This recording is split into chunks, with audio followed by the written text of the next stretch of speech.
Oh. This is Brian, and I'm Sarah. Look at that, I coordinated. Thanks for tuning in. Looking a little scruffy on camera. I guess I didn't shave. I didn't realize that. The camera makes you see things. Yeah, like my triple chin. Well, thanks for tuning in. I think I saw our old faithful RTS Lighting is in here. I hope so. I saw him in here. He's not in there right now. He'll be back. But thanks for tuning in, guys. We got a doozy tonight. We got a doozy. So we got 2,000 points. It's our biggest battle report we've had so far. We'll be here till 1 a.m. No. You will be. No. I won't be. No. I'm leaving. No. We'll be. These guys play pretty quick. These players play pretty quick. Mm-hmm. So look who it is. Hey Derek. About time you showed up. Yeah. We're not gonna go there. Got a new phone. Check this out. Does it still have a pink case? No. No, I don't have a case yet. I got a new phone. Yeah, you better get a case because you're gonna break it. Well, again. they didn't have one at the store, so now I have to order one because they didn't have one for that type of phone.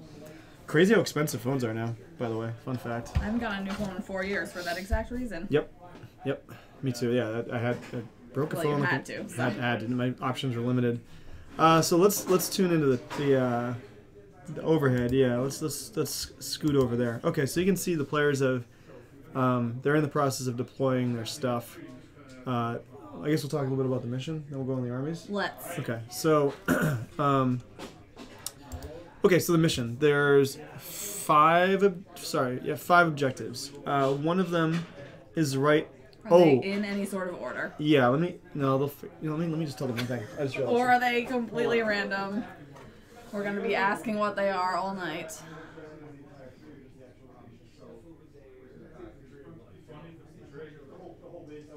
I only see 3 on the table, but I think there's probably 5. Okay, so I figured it out. How many objectives are there? There's 5. One of them you can't really see because it's underneath the trees. And there must be one up there, right? Yeah, there's one like the models are right on top of it. Oh, okay. Yeah. Got it. So the objective in your deployment zone is worth 1. This is similar to the one we did last week, but a little different. Mm-hmm. The ones along the midline are worth 2. Oh, there's the good handshake. Look at that. The game's official. It's crisscrossy handshake.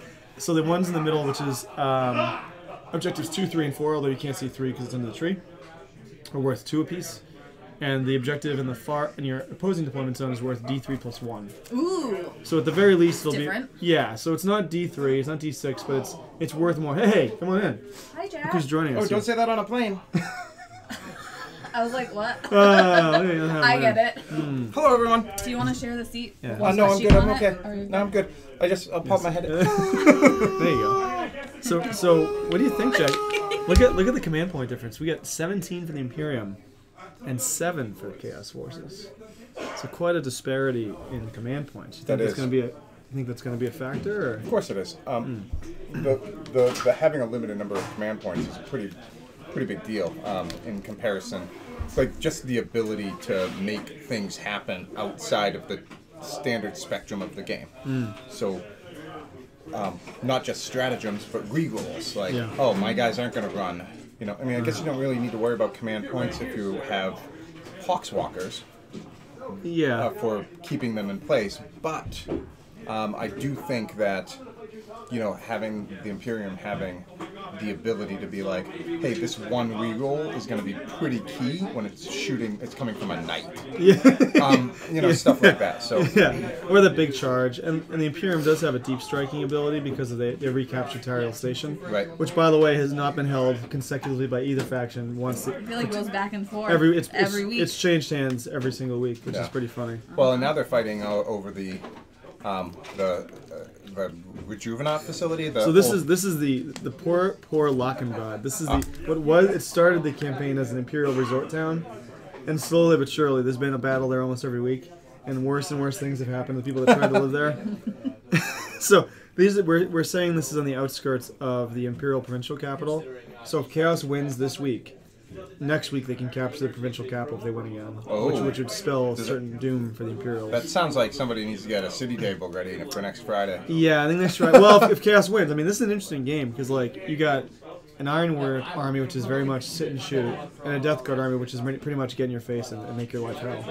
So it's interesting when you see 2 armies that are built to do 2 totally different things on the same side. Right, because they can't, can they support each other and do that? And the real question is, with Dan and John, who are very, very tactical minded, are they going to be able to react to one and then be able to wait and deal with the other? It's gonna be interesting because I mean, all 4 of these guys are really good players. All four of these guys know what they're doing, and all 4 armies are gorgeous too. I mean, keep our eyes out for the typhus drop, right? Like that'll be a big thing. I don't think he has him. I don't think he had points to bring him. So I got, So Chris's army is a Demon Prince, 2 Blight Spawn, 2 Spitter Drones, 3 Blight Haulers, and I think that's it.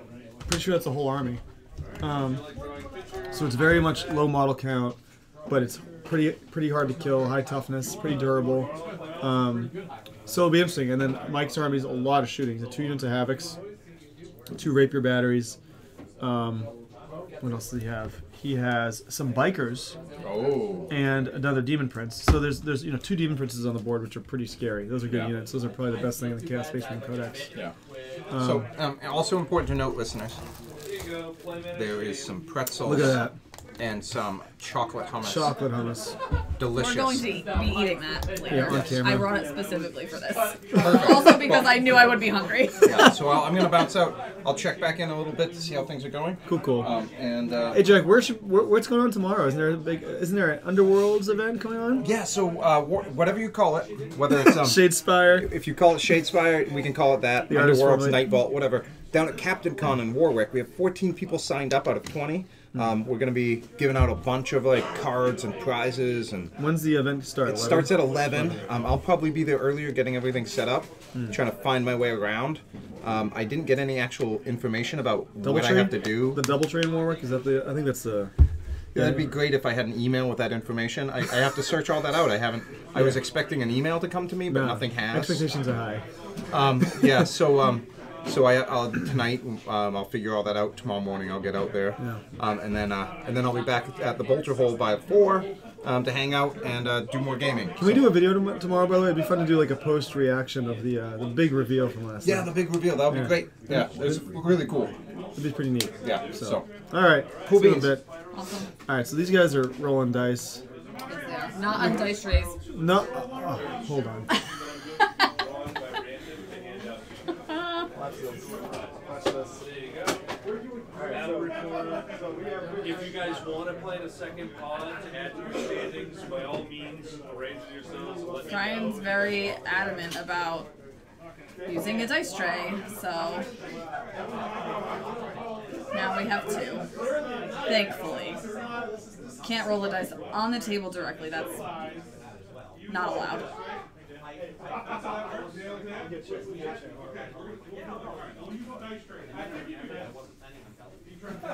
This is how you do it, right? Dude, my OCD can't handle a non-dice tray rolling. I haven't been able to get him to wear a cat shirt. You're not going to be able to use a dice tray. Right? What's going on, man? Not too much. So we're just, me and Sarah are just sitting here pontificating about the game coming up here. We have 4 armies, 1,000 points apiece. Imperium versus Chaos. So the objective in the home deployment is worth 1. The objectives on the midline are worth 2 each. There's one under that tree, but you can't see it. It's because the tree's Yeah. And the then, tree's awesome. Oh, how amazing is that? Sweet. Yeah, Pat did an awesome job on that. And then the one in the opposing deployment zone is worth D3 plus 1. So, and they're scored at the end of each battle round, and it's most models in 3 inches. Objective secured trumps it. So, pretty straightforward mission. And then Slay the Warlord, Mindbreaker, and First Strike, which we always forget. So the number of models near an objective, is that fixing a lot of the problems where people like to bring big stupid stuff? Or no? Do you still just wipe people out of So they got rid of tabling as an insta-win. You can no longer insta-win by tabling somebody in 40. You have to accumulate victory points. Yeah, but I haven't watched an actually competitive game from a top tournament since Chapter Proof came out in December. I'll be watching LVO tomorrow probably, because that's when you see the most broken stuff possible. I mean, you're gonna see there'll be I'm sure there'll be some stories about people moving miniatures with their cup. And No, I haven't played 40K in a while, and I for some reason just the other day was wondering. I wonder if objectives fix it if it's number of models. Because if you bring a knight, for example, you have 1 model. So we've been watching. How many games have we watched the last 5 weeks? 4 games probably. Yeah, I think we did 4 out of 4 5. together. Almost every single game has come down to the last roll of the game, which is crazy. That's awesome. Yeah. So it's been we've been doing I think every game has been. I can't remember. I think every game we've played has been running score. If I remember correctly, I don't think we've done a single game where it was decided at the very end. Right. I feel like it was like, and I find those games better too. I don't like the win at the end. I like if there's a running score as the game goes. We've had scenarios like that almost every Friday, but the stream game every single time has been what do you call it? Oops, wrong one. Has been like running score. So I like it. I like playing games like that too. You and I think we both think that I like the objectives. Well, it's more of a story, less of just a dice roll. Right, and it's we're just gonna roll dice and we don't need miniatures. And like the terrain, like Jack's doing a good job of making sure we have line of sight blocking terrain in every game because like. Well, you've been talking about that for a while. Oh, dude, That's you and I, yeah, necessary. Yeah, it's like, and it's funny watching somebody play that hates. They just want to like know what to shoot without having to move anything. It's like, oh, what do you mean I have to move? And like, we had a player complain a few weeks back about the Tariel station table because there's a lot of line of sight blocking spots. And he's like, well, I can see the tip of the guy's weapon. It's like, okay, I guess technically you can see the model of that, but. The guy whose sword is up here, you look from the... yeah. It's real line of sight these days, right? Yeah, it's from model to model. So yeah, the cool thing is, like, so a lot of these armies, guys have been building and painting as it went. So like Dan's Primaris army, been building and painting as he went. Same with John, this has really motivated him to get his Admech painted. Chris Brow's been working on his Death Guard, and then Mike, same thing with his Iron Warriors. And then Anthony Benedetto, he painted like 1,000 points of sisters. Oh, it's been fun to watch. Oh, it's awesome. And it's motivating. So like, we're gonna see if Dan actually uses that dice tray. I'm not gonna hold it back on that one. It's empty right now. It's good. He's got some stuff. No, it's this one, isn't it? No, that's John's. John's got the big blue one. So John's using it. Okay. We're gonna give a bonus command. We got 1 out of 4. So we're gonna do. Oh yeah, you're right. We might give a bonus command point if we see either side use dice trays the entirety of a battle round. And maybe a bonus victory point. Yes. I saw Dr. Rick and Anthony's table. They had one of those button-up ones. Oh yeah. I guess they lay flat in real life, and then you button them up to use them. I have one. I made a dice bag, and when you like stretch it out, it turns into a dice rolling tray. Right. That. I saw one of those at a convention years ago, and I wish I had bought it, and now I can't find it. I like your. I'll make you one. What was it? What did you have? You had D6s that were actually D3s, but in D6 format. Yeah, those are cool. Those are cool. I was trying to find the other day somebody to make me some D12s that are D6s.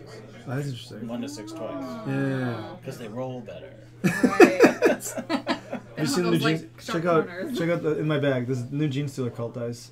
I've been going after the dice. I've been digging the dice. The squig dice. Oh, you tried rolling those? Yeah, they bounce. Oh yeah, that's as they should. Yes. They're squishy. Somebody was thinking. I don't know how they would do in a dice tray. I want to use them against bounce out. He who shall not be named. Yes. Oh, whoops.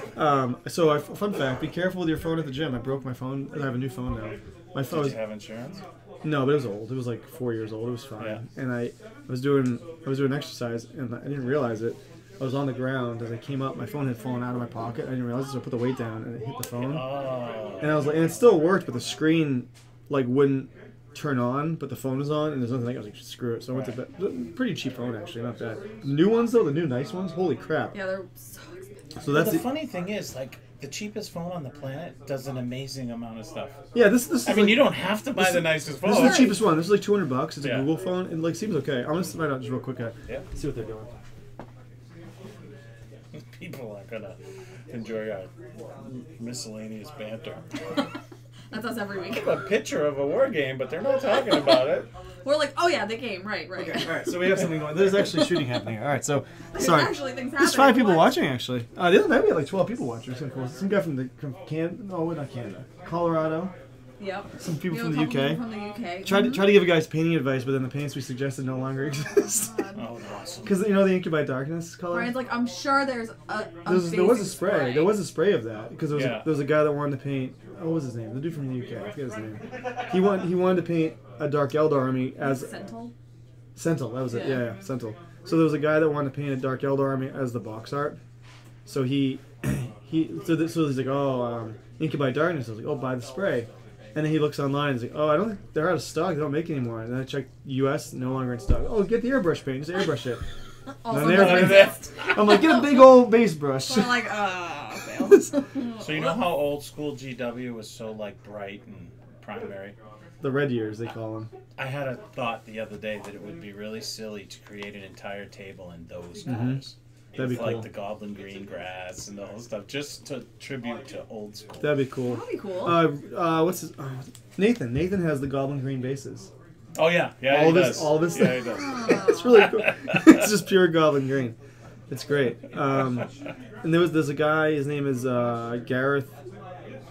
Gareth, I forget his last name. Really good painter. He's on Facebook. He's on the that Tale of Painters blog, and he did an Ultramarines army, or it was a whole army, but it was some of it in the old school style. So it was like the red bolter casing. It was really cool. Nice. It was really cool. So we're seeing one half of the Chaos Army is very shooty, the other half is very close combat oriented, and it looks like the Iron Wars. The only thing I've seen that have been dying so far is there was like a shield of Vanguard right in front of those robots. And I think they're trying to clear those guys up so the Nurgle can get in there and probably tie up those robots. But if those robots are able to shoot unhindered for like a turn or two, they can be devastating. They can be really nasty. We saw them kind of get locked up in that game. I think. Oh, you know what's interesting? The game you and I saw, these two guys played against each other. Mike and John played against each other in a full-size game. Yep. 1750. So now they're actually playing against each other, but in a team game, which is cool. And both Chaos guys actually played against each other last week. So yeah. Oh, they're not using the dice tray now. He's so close to it. It's like right It's there. right there. I can't tell you how much it drives me insane. He's that when bored. dice Maybe you trays. should move it to like You where have to it- remember tolerance. You were there once. Well, I think the first time I used a dice tray was with you. Yeah, we found him at Gordon's. That's That's right. who taught us. That's right. Gordon's And he like, had a don't great- drink on my tables. Don't eat on my tables. Don't roll your dice on my tables. It was a good point though, because like it knocks stuff over. I just like the clarity of the roll. And even if I'm using one and it bounces out of the tray, I will re-roll it in the tray. Yes. So that there's never a cock die problem or a where did it go. Where'd it Right, go? keeps everything nice and like together, concise. Folks in the Easy to chat, see. what are your thoughts? Dice trays or no dice trays? trays or No dice trays. And if you get a nice dice tray, it makes a nice clunk sound on the dice. It's you and I think we've said it. It's the civilized way to roll That's dice. gentlemanly game. It's a joke. I think you said that gentlemen and gentlewomen use a dice tray. Yeah. We're not savages. We're not plebs. This is how you. This is once you graduate to big boy, you play you roll in the dice tray. See, John's got a proper tray. Let's see if he uses it here. He's literally rolling next Next to to the the tray. tray. Hold on. Let's see if he does it here. John, if you're watching this back, I'm gonna judge you right now if you're rolling this tray or not. It's I'm right there. Yeah, I see the arm shadow. Let's see here. Yeah. Now this dice tray. What did they say? Felt no trays. Oh no. Yeah, okay, good call. So if it's a table like this, trays. If it's a mat, no It's trays. about the surface. Right, because I feel like this has like pills and like Yeah. stuff It's like also that. plastic, I and the just- sound is like Yeah. fingers on a I tool. used to like rolling the dice on the mats. I like the dice on the trays at all times.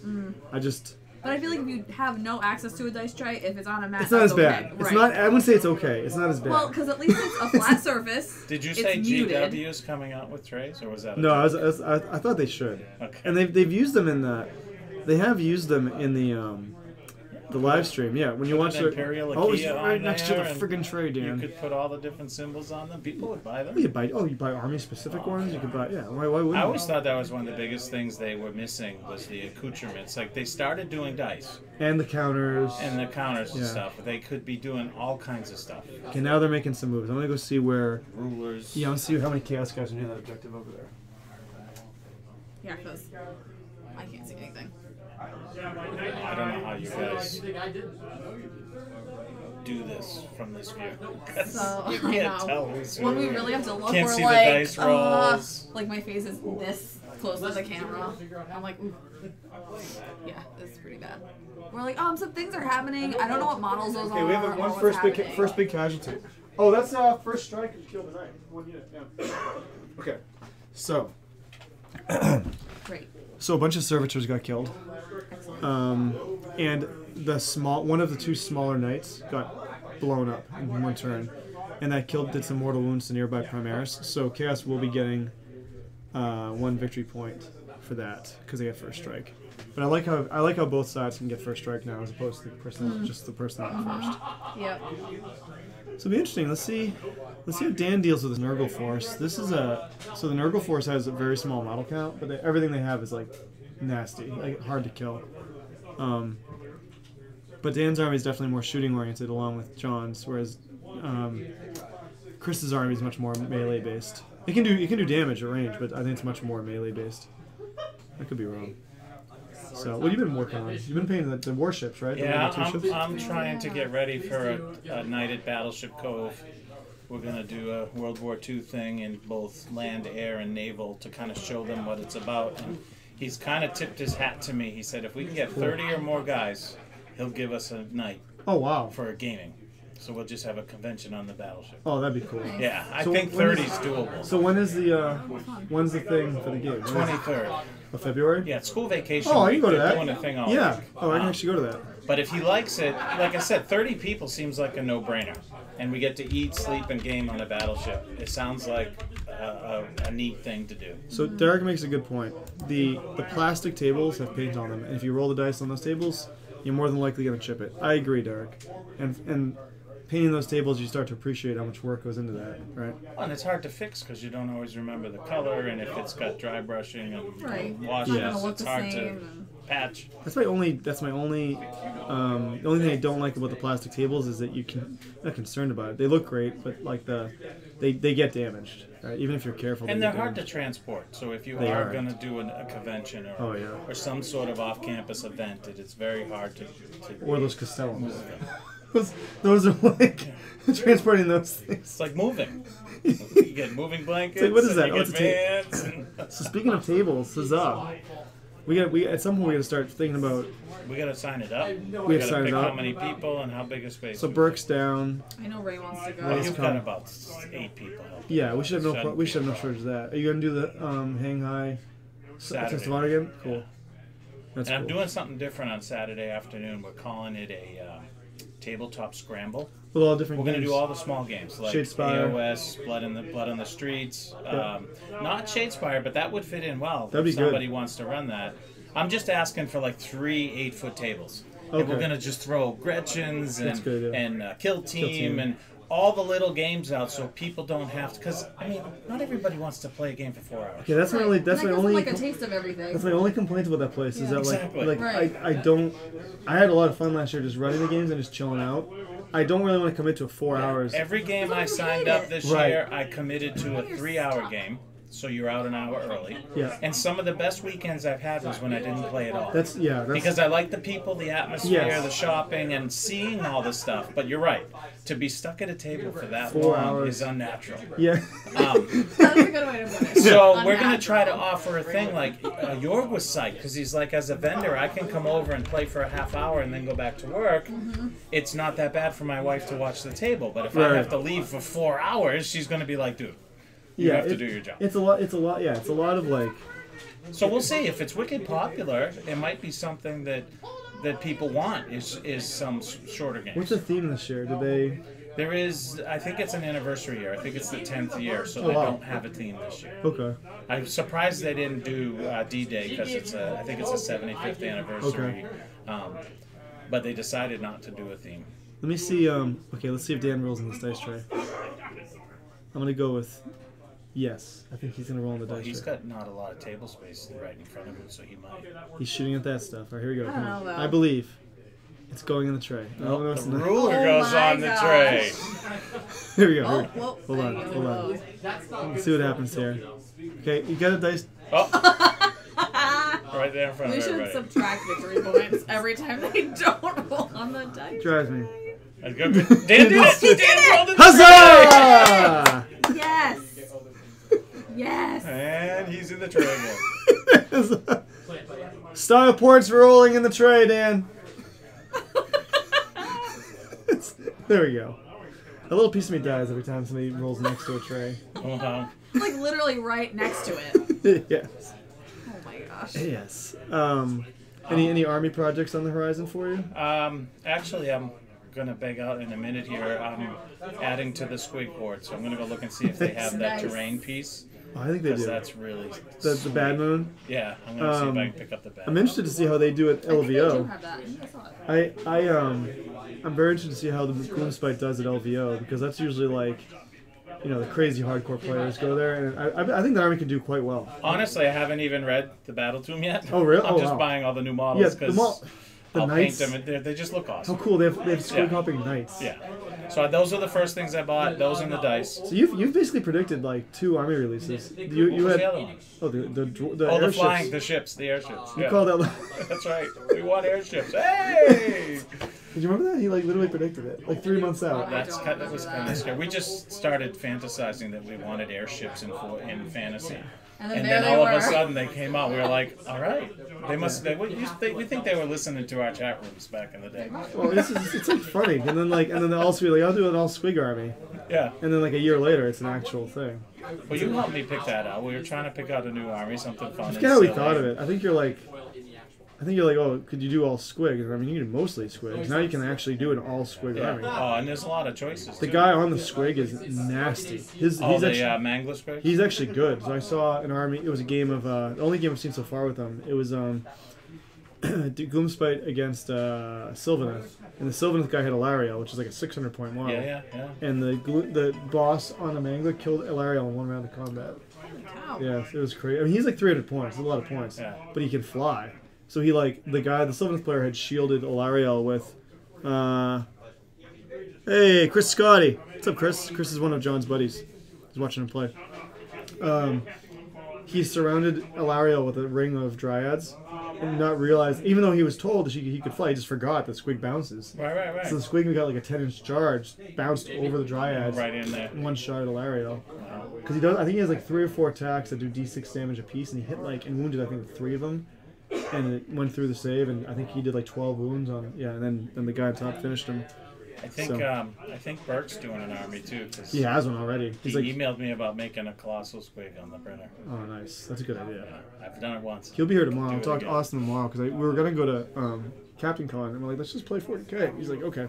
So I haven't played. What's it called? Night Vault now. I still want to call it Shadespire. I haven't played it in like a year. I wish they didn't need How they messed that up, didn't they? Underworlds and Night. Like guys, It's you're easier- overcomplicated. Just Say call it Shadespire. Leave it Warhammer, alone. Underworlds, Right. Night Vault. Really? I mean, they could have said Underworlds. Call it that. Season 1, Shadespire. Yeah. But he called it Underworlds, right? They just call it that. Call it Underworlds from the beginning, not Warhammer Underworlds. And I'd like to try the new one with the magic, and I bought the Squig Goblin army. That'd be fun to try. But yeah, I haven't there's played. just so many things going on. Yeah, that's the thing. It's hard for me not to want to play 40K or AOS. Right. As cool as much as I've liked playing. You and I played some fun games of Shadespire. Well, we should talk about it because that might be good to bring to Hazak because that's a little space. I can. Two easy armies and it's Yeah. not hard to play. And, Between me and you have all the original war bands. well, I got rid of those. Okay, but Nathan will probably come and he'll have like. We just need 2. I have mine, you have yours. Yeah. We're good. But Yeah, all it's, right, great to see you guys. it's around, man. If you want to paint during vacation week, let me know. I have like the whole week off coming up. Well, I work from home 3 days, so Perfect. we can find something. We gotta play a game too. do some lunch. We gotta play a whatever. game. Breakfast, lunch, and dinner. That works. I'm like, yeah. I'm Like an like, all-day Just event. eat all dude, day. I'm so looking forward. I'm so looking forward to a week from Friday. I can't wait. Yeah. I'm like, I'm so ready. Should be fun. Awesome. All right, dude. We'll see you. See ya. So we're in the Imperial part of. We should probably talk about the game. 7 I people guess. watching. Thanks for tuning in. Let's see who's in here. Chris, hi Chris. I know Chris is in here. RTS Lightning's back. Nice. He's back. Some new people in here I don't recognize. That's cool. Yeah. That's cool. All right, so folks tuning in, we got a pretty straightforward mission where the players are battling over the yellow objectives. There's one you can't quite see in the middle of the table right under the big tree, and there's one along the back line where it looks like the one the robots are standing directly on top of it. It'll be worth 1 at the end of each battle round for the objective in your deployment zone, 2 for each of the objectives along the midline, and D3 plus 1 for the objective in the far end if they can capture that. So it's not quite as like game-winning, potentially game-winning to get the one at the end, but it is helpful. Right? I think the game will be won or lost along the midline. So, any predictions, by the way? What do you think? Any ideas? You called it last time. I did, and I stuck with it the whole time. Even though Even though you were like, I don't know. Well, if John had rolled a 2 or higher, he would have won that game. And he didn't, so I was right. So what do you think? Chaos or Imperium? I don't know. I'm gonna go with Chaos. Chaos? Because they have 7 command points, and I want to see how they use them, and I'll keep my fingers crossed. Yeah, so that's one thing. So I'll talk about the list. Can you shout Thunder Buddies to the mic? Thunder Buddies, John. You say you want Chris Scotty's watching you play. He says, Yeah, no, you says, texted me. Have Thunder Buddies. Thunder Buddies for life, kid. I haven't seen the new Ted. You see Ted 2? I didn't see Ted 2. No. I like the first one though. I haven't seen it. VPs? We have 5, they have 1. 5 to 1. How many command points left? I used 2. So we each use 2 of our own pool. Got it. 2 total per side or 2 per? I used 2 from my pool. He used 2 from his. So you guys, pool. We used 4 total. So you're down to 13. How about Chaos? You guys Chaos? How many command points did you guys use? They used 3. Okay. Dan, you got 5 VPs? Yeah, 5, 1. Wow. Okay. Yeah, well, that's a lot. They've used 3 command points. He said. Yes. Okay. Oh, they only have 4 left.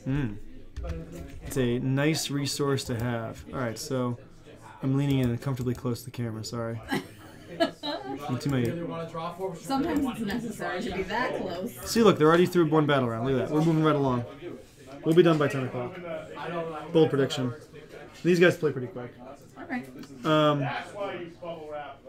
All right, so we're seeing John learn from his previous game, because remember when we watched him play, those robots were not screened by anything? Yes. And they were able to get things into combat with him? Mm-hmm. And now he's not letting that happen again. He's making sure there's a squad in front of him, so if somehow Chaos can get into melee combat, smart move, John. Protect them. Yeah, because definitely. he wants their shots coming through. It also should be noted that along the left, the middle 2 squares and the left 2 squares, that's where all the elevation is. So there's some potential line of sight issues for John's fire base shooting across the left along the screen. It's hard to tell from the top down, but you can kind of see it on the bottom left-hand corner of your screen with the side shot. Yeah, I agree with you, Derek. Deathwatch probably has a very difficult time getting command points because there's so low model count. Derek and I played a great game. What do they get? Like down a lot because their guys have so many points, so it's hard to get a battalion. Derek, do you get a battalion, Derek? I can imagine it's probably very difficult to get a battalion with them. We had a fun game though. So, Derek, you coming tomorrow? Can you play tomorrow? I can't remember if I asked you or not. Yeah, we have a pretty good sized crowd coming tomorrow. Yep. So I think we're gonna have like maybe 10 or 12 guys playing. We probably set up multiple tables. Wow, Yeah, that's a lot. I thought there was only a few people coming. No, it was originally, and then we created an event, Yeah. and then I have to install all those apps on this phone tomorrow, and I have to order a screen protector, and I gotta get a case because I know if I don't, this thing will get all sorts of dinged It's gonna up. break in like an hour. Yeah, and I don't want to like. The nice thing is I didn't have to spend too much money on it. $20 is not bad for something. Oh, definitely not. Battalion, yeah, brigade's tough for me too. I wouldn't do a brigade. I can do my 1750 army I wrote up. I can do a brigade and a spearhead. I think it's the heavy support one. So that way I end up getting 9 command points, which is not bad for Space Marines. I could do more if I wanted to really go crazy. The brigade for me, the tough part is the other non-troop obligatory. What's it called? Compulsories. That's where it becomes troublesome. So the way you build an army in this, I think I showed you like the detachments, and the brigade is like there's a lot of stuff. There's a lot of stuff. Although we've seen some brigades. Leslie was using it with his Eldar. I don't know if Chris was or not because I didn't get to watch that from the booth, but Les did. Oh, okay. Yeah, we'll see. Hopefully, how are you feeling by the way? I know you weren't feeling great. Hope you get some rest, man. Everybody's getting sick. Not me. No, me neither. I'm so lucky. Usually this time I usually have a cold every year, but I haven't had one yet. I was sick a few weeks ago. That's it. Got a new purchase. Check this out. Oh boy. Pretty excited. This is for us if we need to use it during the game. Okay, great. Oh, I didn't bring my. I should have brought the Death Guard and the Admech books, so I didn't bring those. Well. Derek, check this bad boy out. Oh yeah, pretty excited about that. Oh, look at that. Pretty excited. Yeah. Can Deathwatch use Redemptors, Derek? How large is this thing? It's pretty big. This thing has a lot of guns. Yeah, I see that. And there's a Dreadnought and a Dreadnought. Oh, Anybody in the chat use one of these yet? I think they're really cool. I've gone against them a lot, but I haven't added one to my army yet. Yeah, that's cool. They do get them. Yeah, so I'm pretty excited. I'm thinking about for my regular Space Marines. Kildron. Oh, that's Chris. How you doing, Chris? Thinking about doing an all Primaris army that won't be Ultramarines, but doing kind of like what Dan did with the Sons of Barbarus, where they're loyalists. They're created by call using the Death Guard gene seed, but do it with the Alpha Legion gene seed. So paint them all in the Alpha Legion livery, which I think would be really cool. Because I just really like that paint scheme, the pre-heresy Alpha Legion paint scheme. And I really want to paint Primaris, but I'd rather just keep my Ultramarines as like the regular guys, and then maybe add some stuff later. You should go up Primaris once. Yeah, that's the Vanguard chamber would go perfectly, at least from what they've said briefly about, along with the theme of the Alpha Legion. Did you see the new model they revealed? Chris, what do you think of the new Psyker? There's this really cool Psyker. I'll show you actually. I can just bring it up. It's a really, really cool looking model. Warhammer community. He's like a badass stealthy Psyker wearing this like cool robe. Hold on. Where is he? Okay. There he is. Look at that. Oh, I did see that. He's pretty cool, right? Yep. It's a nice model. Yeah, I did see that. yeah, the Vanguard chamber. Oh, I see what you did there. The new Primaris chamber got open. Somebody, it's true. Can't blame him. So it looks like Dan's Primaris are taking some damage. I don't know if you can tell from the top view, but you can see he's got 2 squads of aggressors. Looks like one squad lost a guy in the back left. And I can't tell what kind of unit that is. I'm going to take a quick look, see what it is.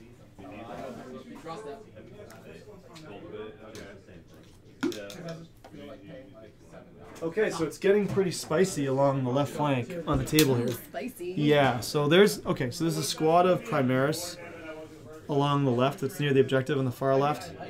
That's how they were able to score that. And there's a whole bunch of Demon Engines and the Demon Prince right here. This is about to get really ugly. I think Chris Bradley's about to do a lot of damage in the upcoming fight phase. That Demon Prince can tear through a squad at a time. Okay. And then he's got some. Yeah, this is gonna be. I think this is gonna be a rough turn for the Primaris. It looks like the Admech should be able to weather this turn, and they're gonna have to do a lot of damage because I think Dan's gonna lose a lot of models in the upcoming charge and fight phase. Because watching Chris Bradley's army get into combat, if they get in the Jedi Psyker, he does look like a Jedi. Oh my God, Dan used a dice tray. Again? He did. Wow. Huzzah. I am impressed. Maybe that's why they have 5 victory points. Yeah. That just it lends itself to victory. And Obi Primaris Jedi Psyker. That's good. He does look like he's wearing an Obi-Wan robe. Now that he says that, look. That is very with the belt. And like it comes down. It's cool. I don't know. It's cool they did the camo robe, but I think that'd be just cooler wearing like a dark robe or like a white robe. That is pretty cool. I like how he's wearing leather gloves though. It's kind of neat. Should give him a victory point every time. We joked about that. We joked about going with VPs. Every time they use the dice tray. That might get really. They might complain about that if we start. Oh boy. There goes that squad. Well, bye. Primaris down. Let me ask them if they counted for a strike for their VPs. I don't think they did.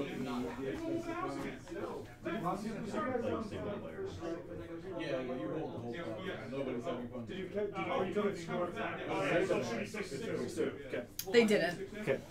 Look at that. That's why they pay us the big bucks, Sarah. The $0, 0 cents that we make for doing this. That's why we get paid the big bucks. Sit here and look nice. Alright, so we had 6-2. But I feel like Chaos is about to score a lot of points this turn. Oh boy. Yeah, I think your prediction will get stronger this turn. But I'll tell you what, Imperial had a nice strong start. So yeah, so we saw one Primaris squad disappear. And I feel like you're going to see an aggressor squad disappear. And probably you're probably going to see both aggressor squads get wiped out. And then also there's also some bikes it's hard to see. So there's a lot going on in the Primaris part of the battle. Only battle round 2 already. Already. Yeah. Yeah. So we'll see what happens here. So how many? Have you figured out how many points worth of Zinch stuff you have done? Hold on. Let me. Because you've been painting away furiously. Oh yeah, almost everything. Lord Change, is he fully base colored yet? He is. Oh wow, good. Pretty much. you Except for his like. I feel like once they're base colored, I don't feel bad about putting them on the table once the base colors are on there. I like doing that. I picked that up from one of the two guys that does the tutorials, Chris Peach. He's like an awesome painter. One of the best pieces of advice I got from him watching his videos is that like when he's doing a project like either a unit or an army, but usually a unit, he'll do the base colors first, and then he can play with them and not feel bad, and they still look okay. And then it motivates him to finish painting them because he's using them, which which is really I think it's really cool. So I started doing that in the middle of that big Slaves of Darkness project I was doing. All right, I'm trying to find the data sheet of the Demon Prince because I know it's good. Here it is. Okay, so just to give an idea, Sarah, how good you can't count Zinch armies because they have the amount of points. Huh? She is. Yeah. So like you have how many Heretic Acolytes, which you could use as cultists, 20 of those. 20 Zangor. Yeah. 3 Skyfires painted. Yes. But you have 3 more. You have a Zangor Shaman. I do. You have Ogre Thaumaturge. Ogre Thaumaturge. Have you painted any of the horrors yet? Yes, I have 10. That's it, just 10? 10. You have more of them though, right? I have 10 pink horrors. Well, I have 10 pink horrors, 10 blue, and then the little tiny brimstone horrors. That's cool. I have, however many come in a box. That's cool. And then what else do I have? I have the Lord of Change. I think that's it. I have a ton of stuff. That's a good size army. It's fully painted though. It's nice. I like how the horrors, as you kill them, they get progressively angrier and angrier, which is pretty funny. So the Demon Prince, just to give you an idea. So that big guy with the wings, hard to tell. Yeah, me too. Although I destroyed that. You saw me destroy that pizza with Jack earlier. That was like. I know. Wow, I've never seen you eat so fast. Murdered that pizza. All right, so the Demon Prince has 4 attacks. I'm assuming he doesn't have the Malefic Talons, which I think one of them does. And if he has Malefic Talons, we're looking at 7 attacks. 2's to hit, which is nasty. Rerolling, which is nasty. Wait, 2's to hit? Yeah, because he's a big boss. So like Chaos Lords. Yeah, okay. They have 2s, but he's rerolling 1s because he's a same demon. Strength 7, which is no joke, and -2 save, 2 damage apiece. So that's gonna tear through pretty much any heavy infantry squad, unless it has like a 2-up save or a good invuln save. So he should make short work of that aggressor unit. And then the other Blight Haulers will probably be able to make their way through that line. So we'll have to see. Thanks for tuning in, guys. But we're up to 9 people. Pretty cool. We'll see who's in here that we recognize. We know Chris. 2 Chris's watching us actually. We got Derek in here. RTS Lightnings, of course. There you go. Hopefully, I don't give any bad painting advice about things that don't exist anymore. Let's hope not. Try not to do that. Alright, I think Dan's about to use the dice tray again. I think it's about to happen. And he looked like he was getting ready to roll that in the tray.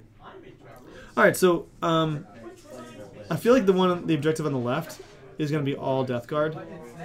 The objective in the middle is going to be definitely. I think they're going to have a hard time getting off the Death Guard hands, but the one on the right is going to be definitely open for taking because they're going to be able to bring down a unit due to the Teriel station that they have, and that knight is a small little armor knight. I'm sure they'll probably pop him down there to make sure they grab that, or they might even bring him down near this one, use a reroll for the charge, get in there, kill the unit, capture it. But I think we're seeing where if one half the army stays back, like these 2 armies, basically Dan and Chris's armies are going to be the ones who are forced to go forward and grab the objectives. Do you know what I'm saying? Mm-hmm. And I don't know how well that's going to work out for either side because, like, effectively, the right-hand side objective looks like neither army really wants to move forward. So I guess that's the drawback when you have like a static shooting army in a game in which you need to get to the middle of the table to grab those objectives. Right. Right. So we'll have to see. Although, I mean, if either shooting army is able to just not table, but remove things from the board. Yeah, then they can move forward and not really have to. I'm gonna get a closer look at Mike's army because I want to see. I don't know if his Havoc's got shot to pieces or not, but I don't see a whole lot of guys behind that Aegeus. So let me just take a quick look. and then I'll be right back. You want a glass of water? Or are you good? I got water. Thank you.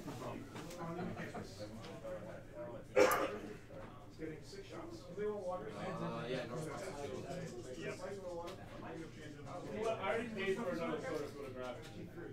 So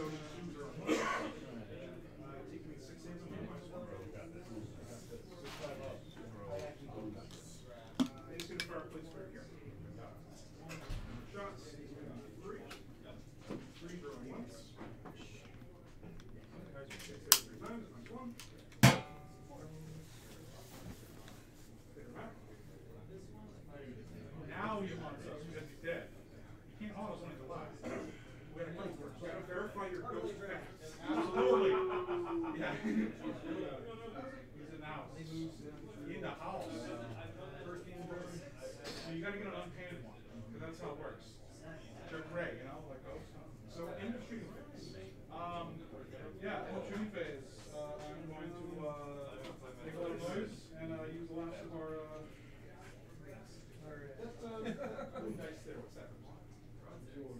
They don't overflow. Yeah. Oh, so, I'm sorry, I thought it was. That's a secret. The question: do we want to get rid of dudes, or we want to get rid of, or we want to get some more shots? I actually think I'm going to send the blood drum into the squad. That's something I'm going to do.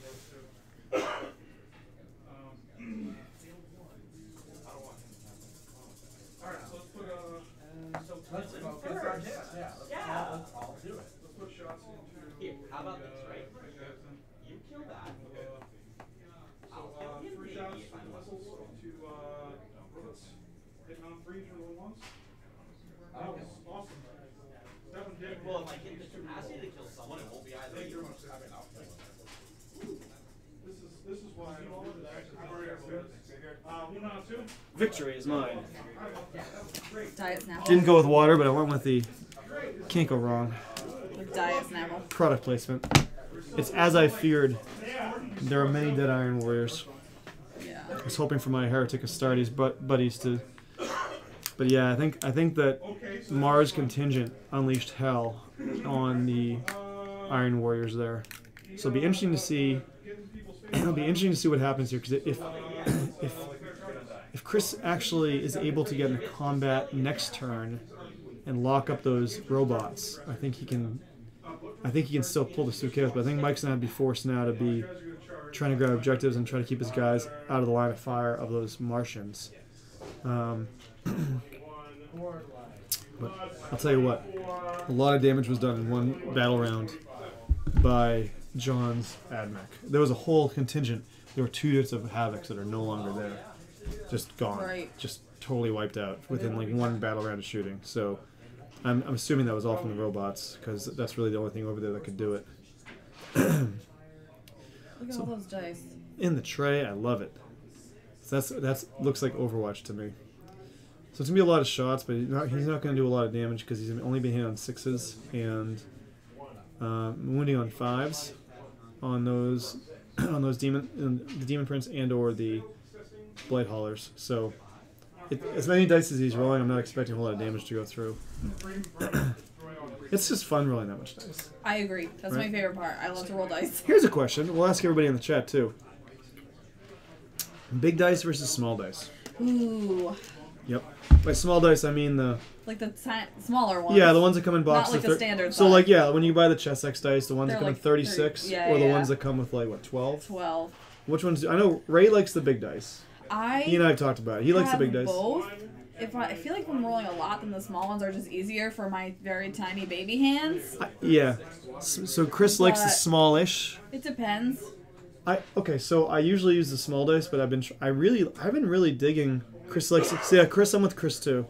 So I've always used the small dice, but lately I've really enjoyed using army themed dice. Yeah. So I have those. They only make those regular. Yeah, like, but it's fun when they come out, because that's why I grab the dice. When the dice come out, I always order them, because I don't know if I'm not playing that army yet.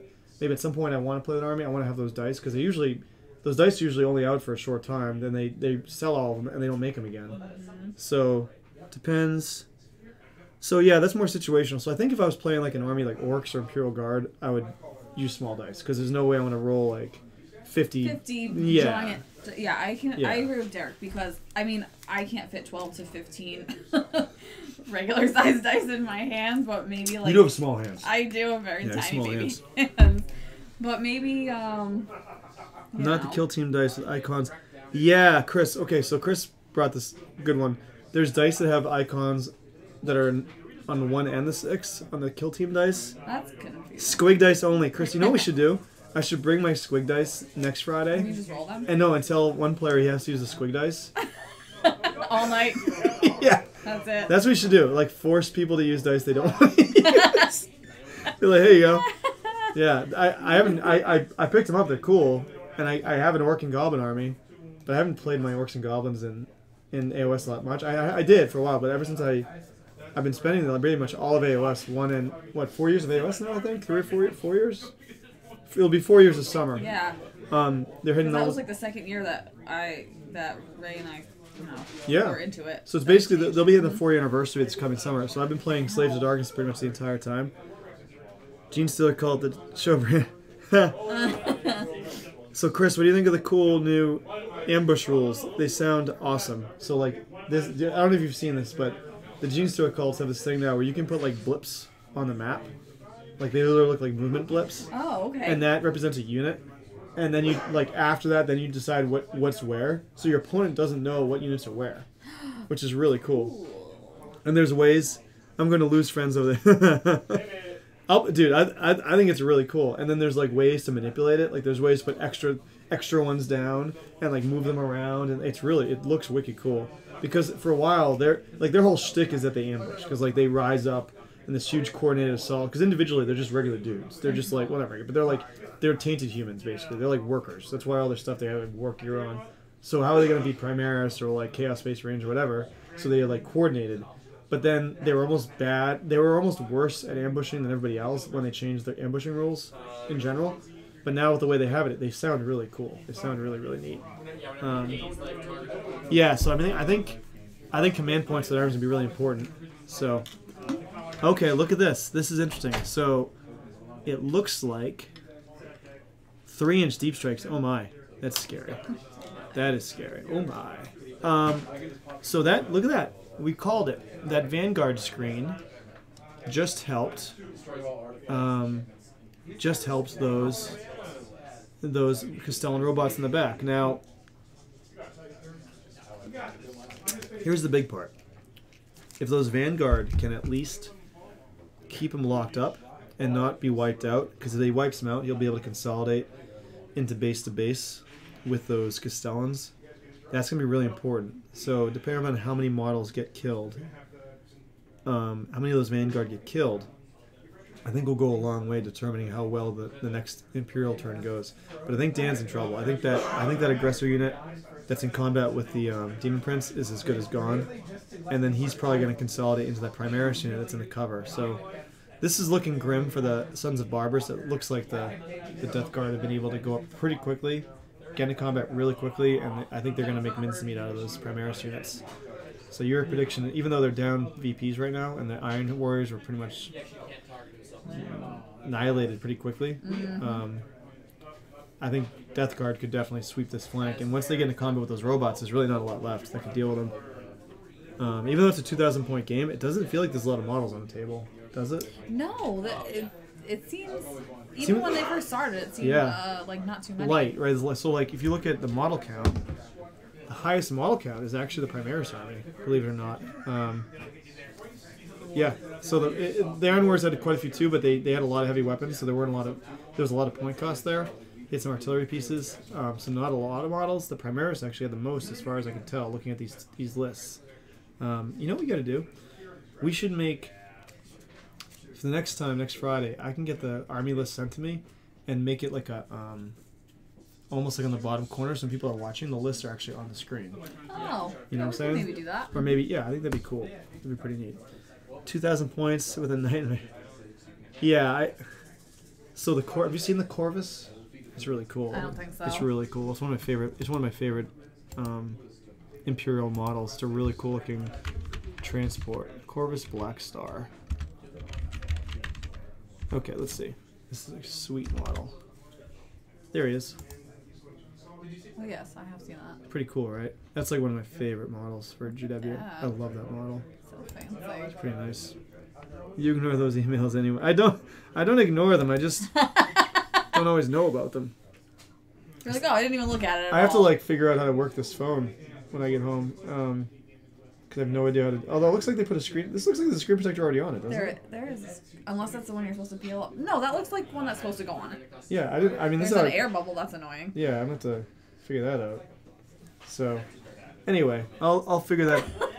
It is bad. It looks badass. It looks like the airship from the dropship from Aliens. So cool. I see dice being rolled into the tray again. I like it. I approve of this. But yeah, look, see that he's already into those Primaris. This is gonna be a rough round. Okay, now did he kill? I'm gonna double check to see if that Demon Prince killed all those guys. I don't think he did yet. I don't think he killed all of them. Did he kill all of them? No. Okay. So those robots are going to be able to shoot. Oh, nice. However, okay. that Demon Prince is about to smoke the Primaris squad. And so here's the thing. It looks so they're gonna bring down their knight. I was talking to a buddy of mine, James, you know James. And James and I were talking about the Space Marine chapter tactics. And he and I disagreed, as we always usually do. But we always get in fun little talks about stuff like this. And I think the Ultramarines chapter tactics are really good. And I definitely don't play competitively, but I think there's a lot to be said for being able to back out of combat and shoot. I think there's a lot for you with your regular guys on foot. And this is a good example of it, right? So Dan's unit right now is going to effectively have to back out or risk getting murdered in the face in one round of combat by this Demon Prince, right? That's what's going to happen. If those are Ultramarines, they can back out and shoot. And I don't know how many... I got to go check how many wounds are on that Demon Prince. I'm going to go double check in a second. But this is a situation where if that unit's Ultramarines, they have a good chance of backing out and doing some damage, and who knows how much damage they could do. Whereas without that chapter tactic, you're forced to either stay there and hope for the best, which isn't going to go well against Demon Prince, or back out and not be able to shoot. Now the chapter tactics that the Sons of Barbarus are using are the new Crimson Fist ones, which are pretty cool. They're +1 to hit if you're outnumbered by 2 to 1. But in a matchup like this, it's not really going to happen because the Death Guard units are almost one. They're almost like this. There's a 3 model unit, a 1 model unit, a 1 model unit. You're not going to outnumber them. Right. So it's not really factoring into the game at all. Whereas being able to back out and shoot is pretty much always going to happen, unless you're fighting like a mobile, a static gun line, like a Tau army or an Imperial Guard or something like that. Now, look what they did. How often do we talk about when units come down? Poor Ryan. We always remember how much we crapped on Ryan. The Storm Scions. Sorry, Ryan. Playing tomorrow. I'm gonna see if he wants to stream tomorrow, and I'm gonna give him a hard time with the Scions. Okay, what do you think about this night? You think that's a good place for it? Because look there's only 2 spawn holding that objective. He can definitely kill 2 spawn. And that's worth D3 +1. I feel like... Now... what are the parameters? Like, does he have to be so close to the edge of the table or far enough away from other models? So that model, the reason he was able to deep strike that is because of the Tyrell stations held by the Imperials. Okay. That's the only reason they're able to do that. So, we can do it with 1 unit in a game, once per game, 10 power level or below, so long as their faction holds the spaceport, which they do. That's why they're able to do that. This army won the spaceport. Yeah, he deep struck the little knight because he's less than 10 power level, the armiger. Could he have gotten closer to this? He's within. He had to be 9 inches away that's from right. any enemy models. So there's enemy models near the objective on the left, and there's enemy models along that objective, and that's it. So it looks like he's equidistant, not equidistant, but he's a little close to the one on the bottom. Well, yeah, he was really measuring it out to get it perfectly in there. Would you have put it there? Or would you? I mean, where else would you? I mean, there's options. I think. I don't want to say what I'm curious what you think. What about somewhere over there? You could. No, that one's being captured. There's something over there. Oh, there is? Yeah, let me get eyes it. on target there. Hold on. I was pointing to the one on the right-hand side. I can't see anything there, but apparently there is. But, my old eyes. I didn't think there was anything over there.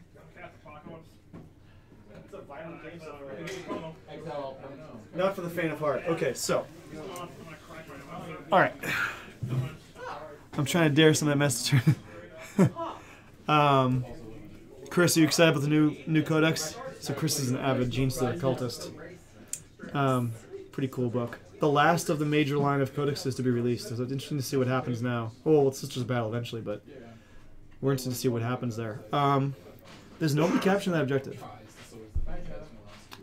So... Oh, that's true because he has Stormcast coming up for the AOS campaign. You're going to play in the AOS campaign? Yeah, you are. Me and you're going to play. Okay, I guess we're going to play. What's happening? Well, my Slaves of Darkness we can take on... Because my Death Army is not going to be ready in time for the campaign. I'm going to paint them during the campaign, but I'm going to play with my Slaves of Darkness until they're painted. Yeah, how many cultists do you have, Chris, would you say? So that would have been guaranteed 2 command points. Victory points, sorry. Here is worth D3 plus 1. And they can take them away from the other. So it's a swing. So you're taking away 1 from them. So yeah, right. And you're getting D3 plus 1 if you get the charge off. So it's going to be a 9-inch charge.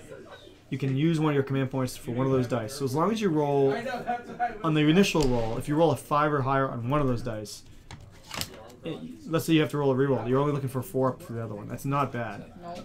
And those are spawns. So you have to worry about Overwatch. That Knight Armor should go in there. If you can make the charge on that, we're going to have to watch that. Oh, now you're not using the dice tray. I spoke too soon. He's got the book in the dice tray. Yeah.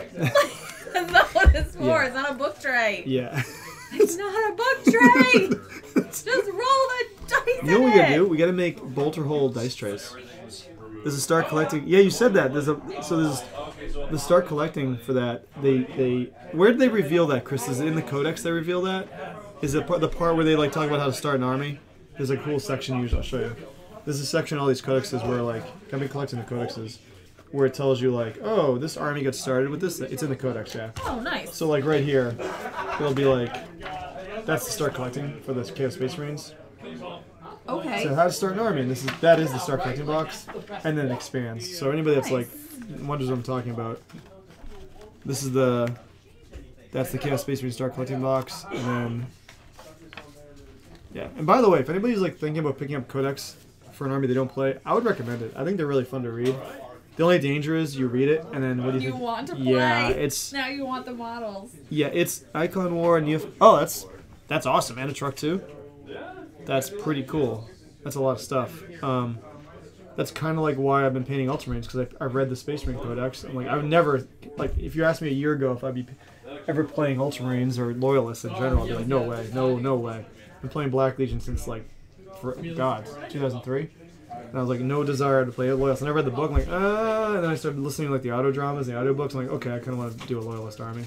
And Ultramarines, none of our friends play Ultramarines, even though it's a really commonly played army. Really? Nobody? No. Mark did. Mark Jericho did, but he stopped playing. Oh, yeah. Frank did, but I haven't seen him playing his Ultras in a long time. I think he actually, he gave the army away actually as a gift, which is amazingly gracious. He gave his army to Matt Spiller, a young kid. Gave the kid a full army. Yeah, Frank, he's a friggin' legend. Yeah. The guy. Yeah, well played, Frank. Nice guy. And he also donated a ton of the terrain that we've seen on the stream, actually. A lot of those buildings were donated by Frank, which is really cool. Okay, so we're totally ignoring the game at this point. I'm sorry. So, these are shots from John. I'm going to find out where those are going into after, because I don't want to interrupt the game. But I'm going to assume... I'm not going to lie, I'm actually kind of surprised that he hasn't backed out of combat. Oh, he did back out of combat, sorry. Those guys backed out. It looked like he did. I'm assuming he's shooting the hell out of the what do you call it? Demon engine there. The Demon Prince only had 3 wounds left on him. I checked that. So it's possible that Dan could kill it. I guess we'll see. Now the nice thing is Dan's will let I can actually hear what he's shooting at from here. I know. I was like, oh, there. Which is very useful actually. For folks watching, where's everybody watching from? I know we have a bunch of guys watching nearby. Derek and Chris are watching nearby. Chris Scotty's watching. I wonder where everybody else is watching. I'm watching from here. Where's RTS? Lightning told us where he was from. Was it San Diego? Is it sunny San Diego? He told us where. RTS Lighting, where are you from? He told us before. I forget. Dan rolled in the dice tray again. Awesome. Sweet. So proud. I am proud. Cumberland. Oh, cool. That's just. You're right down the street from yeah. May. Oh, May. Is that Mike's lady? Is that Mike's lady? May. Mike's lady. Mike's lady. Mike's lady. Yeah, Mike's lady. May. Is that May? I think I know May. I think I met May. Cumberland. I think That's where so. Ray's from. Yeah, we got a Cumberland connection here. Yeah. Hey. Hey, May. I see. So Mike had a nice shooting phase, then he got shot at by that Admech force. I'm rooting for the Iron Warriors to rebound here and unleash hell on the Martians. May, by the way, his landing pad is pretty sweet. Mike made his own like Iron Warrior themed like spaceport. Oh, cool. It's wicked cool. You haven't seen it yet, have you? Did you see it? You brought I it think in? I did. You saw I it think there was a time when he played Yeah. against Derek and he had it on the table. Yeah, it's wicked cool. That is really cool. It's really, really cool. Yeah. Did Ray went to? Did you guys go to high school together or no? No. So Cumberland, fun fact, they filmed the beginning of Something About Mary there. I knew that. You knew that. One of my favorite movies of all time. I like that movie too. It's a good one. One of the few I've seen. So good. One of my friends at work, she's young. She's only like a full generation younger than me. So she always misses the jokes we make at work. And my friend Oliver and I always make references to movies that she's never seen. And we made a Something About Mary joke, and she was looking at us like, Something About Mary. She said, I never saw that. I'm like, oh my god. Like, I can't even imagine not having seen that movie. Even I've seen it. I never watch movies. I tell people it's the funniest movie in the last like 20 years.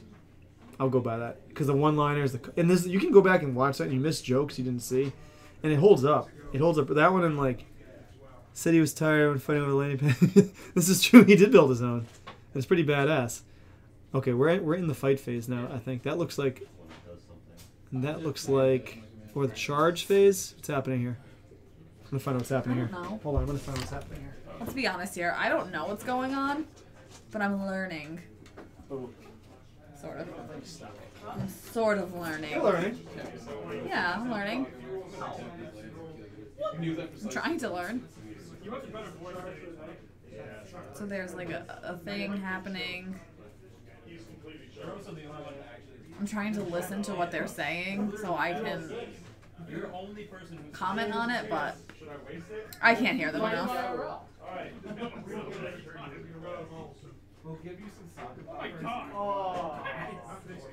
Alright, this is an epic drama that just happened. Epic drama. Epic drama. Here we go. So Dan went for the charge of the knights. The knight. He rolled 2 3s, right? So he needs a 9 or higher. He re-rolled a 3, so he needs a 6, got a 5. So he just misses the charge. Oh, That could be a very, very big couldn't get in there. yeah, that could be a big roll. A big loss because I think his Primaris flank is about to get folded. And then I don't think the robots did enough damage in the shooting phase to really be able to deal with the oncoming Nurgle guys, because the Nurgle's going to go through in battle round 3, crash into the robots. I think this could get ugly. I think Chaos could end up tabling this Imperial force pretty quickly. Actually, those demon engines are pretty scary, and they're hard to deal with. And the Imperials didn't have anything. They didn't have anything up front to slow them down. Like those Vanguard, small units like that, like a small unit of scouts, a small unit of Vanguard, just something to like buy you a battle round, buy you a turn. They didn't have anything like that. So the Chaos Force was able to effectively move up turn 1, charge turn 2. So they're in combat turn 2. Yep. Then by the end of this battle round, I think they're gonna basically be dealing with. I think a lot of these Primaris are gonna be dead by the end of this battle round. And then somehow the Imperials have to. I don't think they're gonna have the firepower to take out the rest of those plague engines, the demon engines rather. So we'll see what happens. It'll be interesting to see if they're able to hold on. Well, it's more than 9. That's why, Derek. I actually thought of that exact thing when I was talking when you and I were playing, and James brought the point to be within an inch. So yeah, you're more than 9. So you need to roll a 9 or higher, which is why it's more than 9. Because otherwise it'd be an 8, which is a lot easier to make. So Derek makes a good point. So you have to finish your charge within an inch. But when you deep strike, or equivalent of a deep strike, it specifically says more than 9 inches away. Not exactly 9, but more than 9. So that means you need a 9 to get in. Because otherwise, if it was exactly 9 and you rolled an 8, you could be considered within an inch and then get in. Right. Does that make sense? And I never really understood why that until I read, oh, within an inch. It's not base to base anymore. I literally just didn't know that. So, anyway. Do you want some chocolate hummus and pretzels? No, I'm stuffed. I ate too much pizza too fast.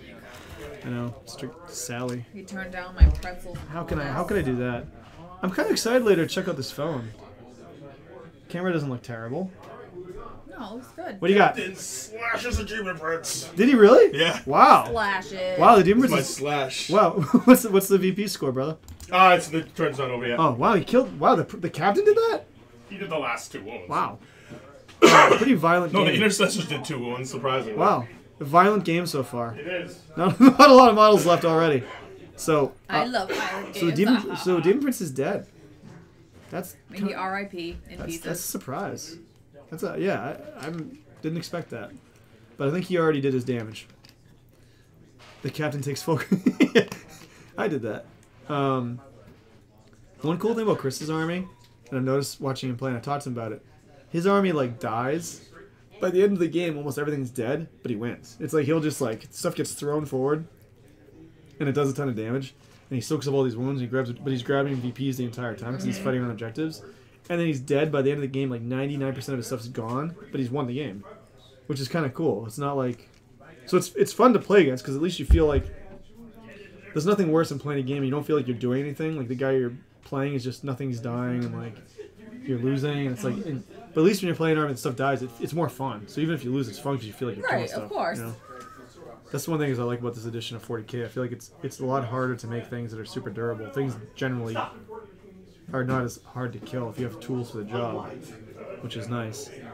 Derek and I played a game Derek, when did we play? Was it Saturday? Yes. No, Sunday. It was on Super Bowl Sunday. We played. Oh, it was Sunday. Yeah, that was fun. And that was fun. And my dreadnought, like I lucked out and killed his unit Carl's squad, which has these heavy weapons in it. So then my dreadnought was actually able to like walk around and do stuff, because usually he gets popped pretty early. But I was able to like take out the one thing he had that was really good anti-tank. But then the thing is, my dreadnoughts aren't really. Basically the dreadnought has a weapon that has a big nasty one-shot weapon on it. It's a multi-melta, which is designed to take out vehicles or like big heavy things. But Derek's armor is like all infantry, so I was like, okay, I can really kill that one guy. I can really kill it. Yeah, that one dude on foot, I can really kill him really, really well. But he's fun to use. I don't know. I think it's fun when you just build an army and like, you know, you want to have stuff that has a role in your army, but it's also fun just to build and paint stuff because it looks cool. That you like, right? Yeah, and that's what I've basically done with my Ultramarines. Like, although I am kind of guilty of like, what do you got? We got 2, including a Slay the Warlord. So I added that. I already added this. Oh, Slay the Warlord. That's a new one. So 2 plus that is 3. No, so we got 1 plus the Slay the Warlord, so 2 total. So 2 total. How many did they get? They got 3 total from the objectives. Okay, how many? So you're up to 8. So 6 plus 2 is 8. Great math. And how many command points you guys got left? They got none. Wow. Okay, how many you guys got left? We have 2. How many command points do we have? We have 7 left total. 7 left. And how many victory points did they get? Huh? They got 3. They got 3. So it's 5 to 8.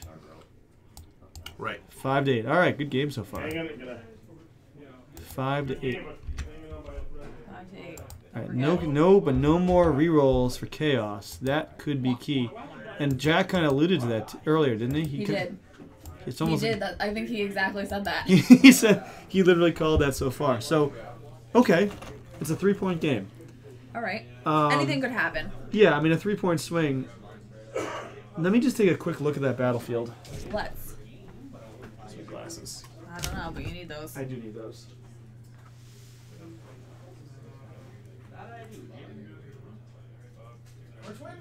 So I'm still not really sure what's going on.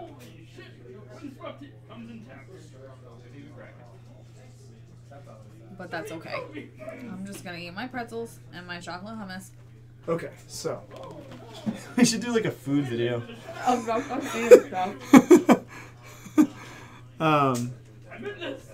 Derek, let's play a game next week, and you'll be the attacker. I'll be the defender. It'll be fun. That would be so fun. That'd be cool. You know what I want to do? I want to paint a small detachment of Imperial Guardsmen and play them as like Ultramarine Auxilia. Like they have human Auxilia that fight alongside them. and paint them with like the ultramarine colors, and like I think that'd be kind of cool. And play them as like basically human auxiliaries. Because they fight alongside regular people, like the Macragge, like the Ultramar, which is like the Ultramarine realm. It's a huge realm, 500 worlds. I like that it's called Ultramar and they're Ultramarines. Creative. Ultramar. Well, the Ultramar is like a realm. It's 500 worlds. Yeah, I get it. Not everywhere in the Imperium, and it's one of the. Just gotta say, it's one of the best run parts of the Imperium. If you're gonna live in the Imperium, Ultramar would be a pretty good place to live. All the Ultramarines. Ultramarines. Unless you lived on one of those planets that Mortarion went to and made awful. Ultramarine. I would not say they're not creative. They're just space Romans, basically. They're space Romans, which I think is cool. Maybe next weekday then. Let me know. I definitely want to. I feel like the AOS campaign's coming up, and once the AOS campaign comes in, I'll be in full-on AOS mode. You can be an ultra citizen, citizenship. What is it? Service guaranteed citizenship? No, service guaranteed citizenship. There you go. I can't speak to long week. Crazy week. Crazy week. It went by so slow. Mine didn't go by slow. It was just intense. No, mine went by slow. Did it? Yeah. Mine was intense. That was an intense week. Not a bad week, just intense. Got a new phone though. I'm kind of excited. I might have already said it a billion times. So, all right. What I saw on the table. There's another Demon Prince. The second one, the Iron Warriors one, is right below the tree. I didn't know there was a second one on there. Yeah, so both armies are led by Demon Princes. Okay. The Iron Warriors one, who looks gorgeous by the way. Mike's conversion is. You gotta take a look at it. It's really. Hey, RTS Lightning, there he is. RTS Lightning, who you rooting for? Death Guard, Iron Warriors, or Sons of Barbarus / Admech? Curious. Yeah, so he's chilling in the tree. He's capturing that objective right now. He's in the tree. Wednesday sounds good. Let's do that. Wednesday. Wednesday sounds good. We've been streaming actually on Wednesdays too lately. Not this past week, but yeah, you'll be here. I'm always here on Wednesday. You already know. He's an Imperial loyalist citizen. He's rooting for the Imperium. All right, so we got some stratagems being used here. There you go. Yeah, so I think they're going to be afraid to go anywhere near that tree because they'll get Demon Princed. And Demon Prince. It's a new thing. It's a verb now. Chaos will be taking that objective on the left. It looks like Chaos went up. Yes, he's all Imperium. Chaos went up to the objective on the right. So as of right now, Chaos is 2 for 6 VPs plus 1 is 7. You could be looking at 7 VPs for the Imperium if things stay as they are. Now, one other thing we've noticed is the Knight, who's here, is semi being blocked by these spawns. Come join us. How's it going? We have quite a game going on here. That's what I'm I'm so sorry. Do you want some chocolate hummus? No, thank you. I'm showing off my goodies, my new goodies. Redemptor. So I'm gonna rip off Dan because I actually thought about this around the same time. Couple pretzels? Yeah. Oh, Chocolate in it? absolutely. No, we're not allowed. I'm very hungry today. Finish the pizza, dude. I'm looking at the pizza. I'm like full. Gonna do an Alpha Legion Primaris. So with the Vanguard, the Vanguard is basically stealthy Primaris. Just paint them in the pre-heresy Alpha Legion colors. They made them. Reboot doesn't know about it. Or you call them Sons of the Hydra. Sons of the Hydra. I like Sons of Barbarus. What was it? Did they ever reveal the Alpha Legion home planet? They never do they? No. Because there is Terra, Well, I guess. Terra. So Horus doesn't find the Alpha Legion Primarch. The Alpha Legion Primarch finds Horus. Right. That's why Horus and Alpharius are that's why Alpharius likes Horus more because he literally sneaks through the ducts and assaults him in his and then they're like, oh, BTW, I'm a Primarch and you're a Primarch, we're brothers, like hooray us. So Frank brought up a good point. Spoilers, if you don't want to know spoilers, just meet me for a second. But Dorn kills Alpharius, right? Yeah. But is it one soul with 2 vessels? So is Omegon and Alpharius, are they 2 but 1? If you kill one, is now just one all does that make I'm explaining this very poorly, but you are, but is it possible, I guess my point is it possible that Omegon is still alive and leading the Alpha Legion now, 10,000 years later, because they never go in the warp, as far as I know. They never show that them go into the No, Actor. and they're essentially because I believe now I've gotten into arguments about this in more spoilers. Like they actually I think that they take the uncorrupted, pure. From the Raven Guard? Genes, like Space Marine stuff from the Raven Guard. At the end of they have Deliverance the Lost, uncorrupted. At the end of Deliverance Lost, yes. And they give Horus the bad one? the sample that have been tainted by chaos. So they have the ability to perpetuate themselves ad nauseum, and they do. Right. Which is, it's one of the things when you look back at the heresy and the Horus heresy, and in the end of the Alpha Legion book, they kind of go rogue. Yeah, I'm curious to see what they do with them now. But the whole thing was essentially, if you side with Horus, the kingdom will fall. But you save the world. You save but the you galaxy. save the galaxy because you end the suffering of humanity. Right. They never fully side with Horus. Right. Ever. So it's, I really like their story arc in the Horus Heresy. I think it's like I listened to Deliverance Lost. It was great. I started No Fear. I got to restart it because I got halfway through it, then the Super Bowl happened. And I have to listen to it in a row. So now, yeah. With the game, I'll tell you about this game. Sorry, ADD kicked in. So Iron Warriors, Blood of My Hand Corner, they got really targeted very quickly by the Martian contingent, and they took a lot of casualties in the beginning of the game. But they have a Demon Prince right in the middle of the table claiming that objective. It's essentially holding that, and I think that's going to be a key part of this later turns of the game. Death Guard were able to sweep up with their demon engines, go right through the Primaris line. only a Imperial toxin absolutes RTS Lightning, and a Sith. And he basically the grumpy old Demon Prince, 3 Blade Haulers, and the 2 of the Spitters came up in almost like a convoy, tore through some aggressors, tore through some intercessors, but the grumpy old Demon Prince, was laid low by Primaris Captain with a power sword. Those captains and the lieutenants. Melee combat. Did everyone see the new lieutenant? Mind bullets? Oh no! The one on the base. I was sorry, the one that was scattered in pieces on the base. The dead one. Oh, Chris is gonna be. Chris is gonna be all about the Gene Stealer cult, the four-armed Emperor. Yeah. I'm excited to see his, because I don't know anybody else that plays him. Pat was starting to play, but I haven't played against him. I'm actually really excited to sit around the table. It's actually interesting because Pat had been asking me if, because he had the kill team, the Death Watch kill team version of them, and they're different. Oh, really? Yeah, the models are different. Pat was saying that the back, the way the models, the back of them is set up different, and he wanted more of those. But I don't know that they sell those that set. Did you see that he called the paint scheme?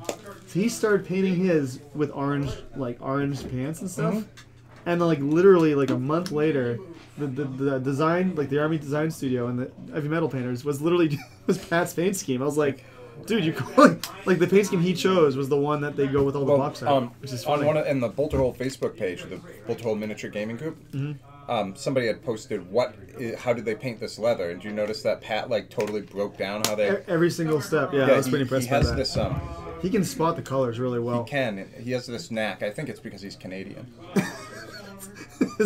they know their colors of. Yep. Yeah. They know their colors. I always give him a hard time. I haven't seen him a lot, but I used to give him a hard time about hockey because he's not really a big hockey guy. No. I'm like, isn't that a thing? Yeah. Well, yeah. Such is the way. So, this game is interesting though. So we had 2 armies on each side. One for the Chaos that was very shooting based, with the exception of the Demon Prince, and the other Chaos army was very much let's get in your face, let's make your life miserable and blow you up real quick, and we're super durable. That was the Death Guard, right? And then the other side, both armies were fairly shooty, and it's interesting to see an army that even though it's split, it looks like Chaos, I think, is actually going to end up swinging this game in their direction now. Even though they're down 3 right now. I think they're about to take this game because they're going to be able to capture this unless the Imperials can shoot these guys off this objective. I'm pretty sure we're looking at Chaos holding at least 2 of these 3. But they charge the spawn at the Knight Armiger. Yeah. And if you can, I don't know if that's a mistake or not, because I don't know. I actually haven't fought against the Knight Armiger yet. Have you gone against the new little mini knights? I just don't know that they do a ton of damage. I mean, they have that chain glaive, but I don't know if you miss with 1 hit, and suddenly you're like, nah. Current cultists. Let's see Chris's cultists. Ooh, those look nice, Chris. Oh, I'm like, why can't I see them? Don't have my glasses. Check that out. Oh. I love the body suits, like the work suits. Yeah. The World of Work lamps. Yeah. I like the blue lamp. That's a good idea. So in the new Jackals kit, right? There we go. There is in the new Jackals kit there is a couple for the quad, the 4-wheeler. Yeah. There's like a helmeted head that looks like an astronaut helmet that wasn't pictured. And it blows my mind. I totally want that model. So wait, what is it in the Jackal kit? Yeah. The bikes with the quad. We were talking with Rhett earlier about the lists, and I bet after this week we're going to see a lot of super powerful lists that people haven't thought of yet. Yeah. Coming out of LVO, right? I bet Well, I am interested to see what comes out as the to see what the meta is. How about the orcs? I would like to see the orcs do well. I would like to see the orcs do well, and I think they can because I think they have a lot of sneaky little rules like mob up that allow you to build a 25-man mob surrounded by Gretchen, and you basically have eliminated that. It's like, go ahead and try to take out my 25 Ludas that are literally shooting and rerolling ones. Bad moons, and you get to shoot twice one shooting phase. Or I think there are a lot of little sneaky things, or go all vehicle, all fast, and you're in people turn one, and especially objective getting I have 6 trucks. I'm gonna grab that objective, but I have enough points to bring in a lot of bodies that can. Or a lot of heavy guns that can totally take out your big guns. My only concern about the orcs in an LVO is the notorious slow play you see from these guys. And not just the orc players, but the guys playing against the orcs. Well, that's why I think you have to have a list. Clock. Not a time clock, but you have to have a list where you can't. You don't want to go to a game with over 100 bodies, or if you do, you want them all in trucks. Well, I've seen people use skirmish trays. I mean, a lot of AOS players use that. So a lot of AOS players that play. I haven't seen a lot of 40k guys do it. I have seen some that do it, but I've seen a lot more AOS players where they have the skirmish. Have you seen those skirmish movement trays? Chris has some of those. Yes. Where it allows you to move a unit of 40 fairly quickly. You lose some flexibility in how you move them while you keep them on the bases, but it definitely makes moving them a lot faster. So if I was playing orcs in a competitive format, I think I'd have to use those because I don't know about you, I get really frustrated when I watch some of these games that are in later stages of a tournament where these people fly from all over the world to play in, and you get some jabroni who's you get 2 turns in with, because I don't know if it's on purpose. Half the time I think it is. But if you only get 2 turns and somebody's clearly not. Yeah, I watched a game. It might have been last year's LVO, and it was one of the guys was one of the biggest names in competitive gaming, and the guy was literally 2 hours in. It was bottom of battle round 2, and and the armies weren't even high model count. It was just slow playing, and it's hard not to get frustrated when you see that, because it doesn't, you can't hide it. And also the whole movement, you see it a lot where the guy's using the movement tape and they're grossly moving from front to back, and it's okay, you just got an extra 3 inches there, and then I don't know. One thing I like to see a lot when I'm playing, and I think I mentioned Derek did the same thing. We both do it when we're playing Ray too. When we're playing, and the guys I play, I like when people measure. If it's a big charge, I like when they measure in the movement phase before they move the model. I like that a lot. So if you're 11 inches away, okay, I'm gonna need a 5, and I'm gonna need a 5 in the charge phase. We just know. So that way, when you're moving, it's not even a big deal. You just know, and you're telling the guy when you're playing, I'm 11 inches away, so when I charge, I'm gonna need a 5. Okay. Right. And I wonder how many. When I'm playing somebody, I like it when they do that, because I'm okay, cool, and then we both we know what's happening. It's not I'm not trying to catch somebody. Right. So yeah, this combat I think is happening right now with the knight and the 2 spawn. Excellent. which I think is going to be really important. The Chaos Spawn, I think, have 6 wounds. Yeah, but I don't think they have anything relating to a save, and they don't get one. Even if they don't get disgustingly. Do the resilient. Death Guard ones get hit disgustingly resilient or no? They don't. No. Unless that can't got adjusted, but like anything that wasn't specific to Death Guard didn't get it. Like the Death Guard Hellboot didn't get disgustingly resilient.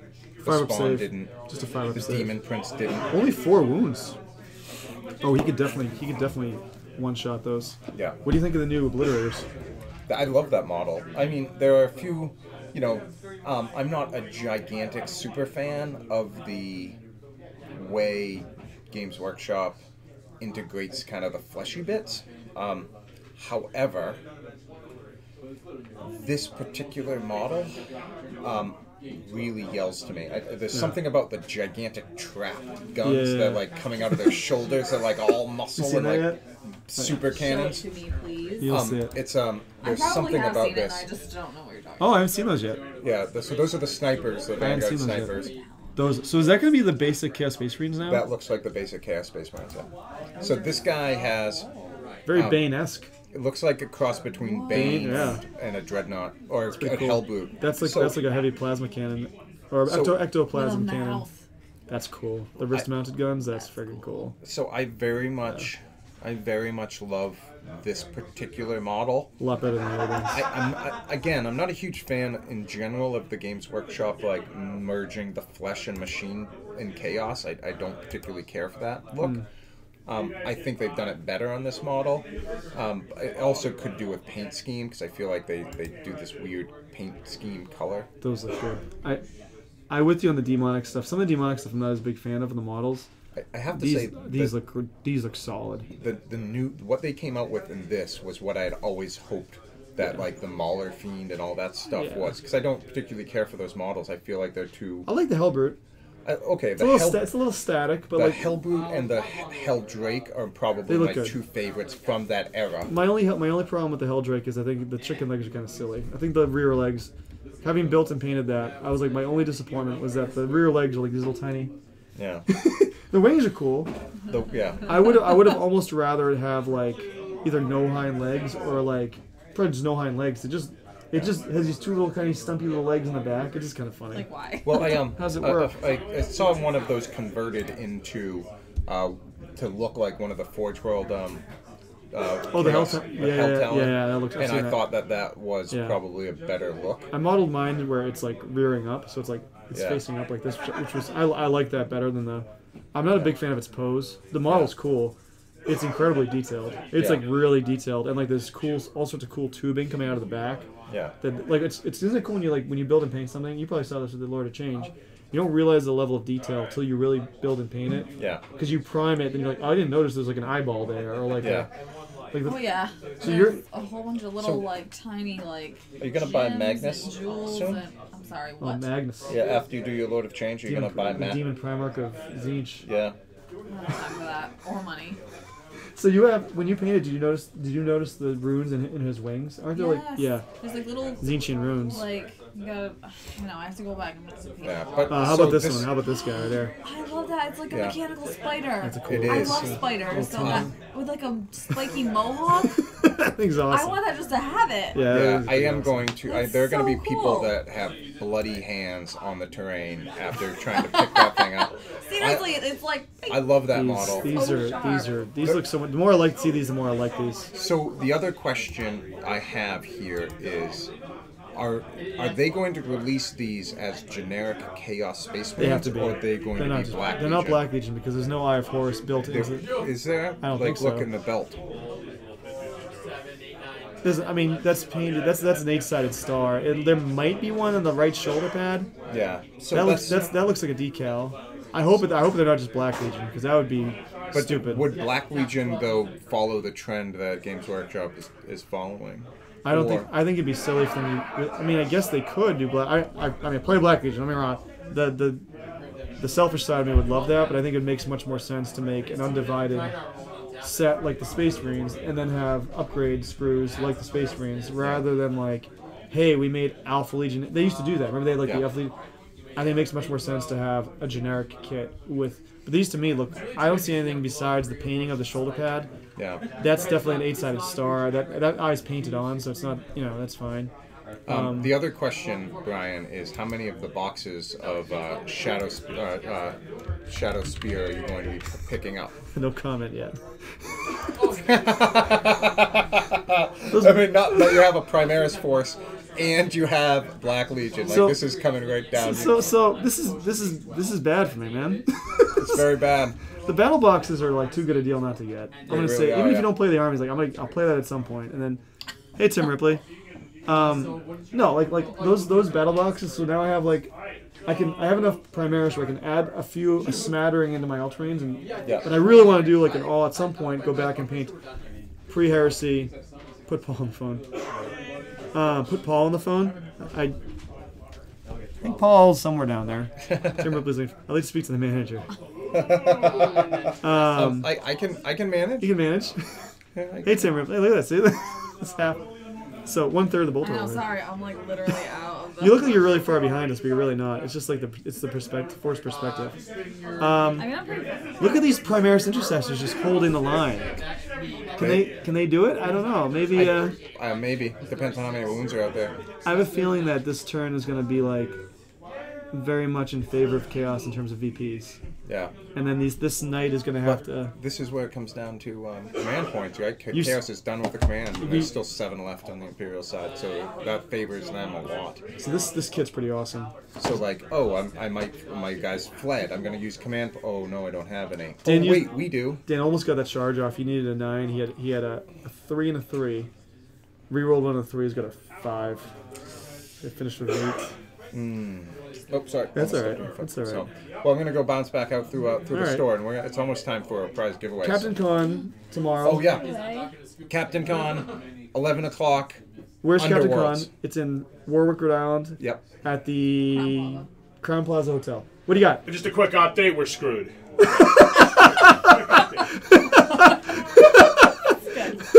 It's a good update. I like that. You heard it here first. I'm gonna get the. You heard it here first. I'm gonna get the loading screen prepped. Prep it. For the prize giveaway. Situation update. Nope. Look at that. All caps, baby.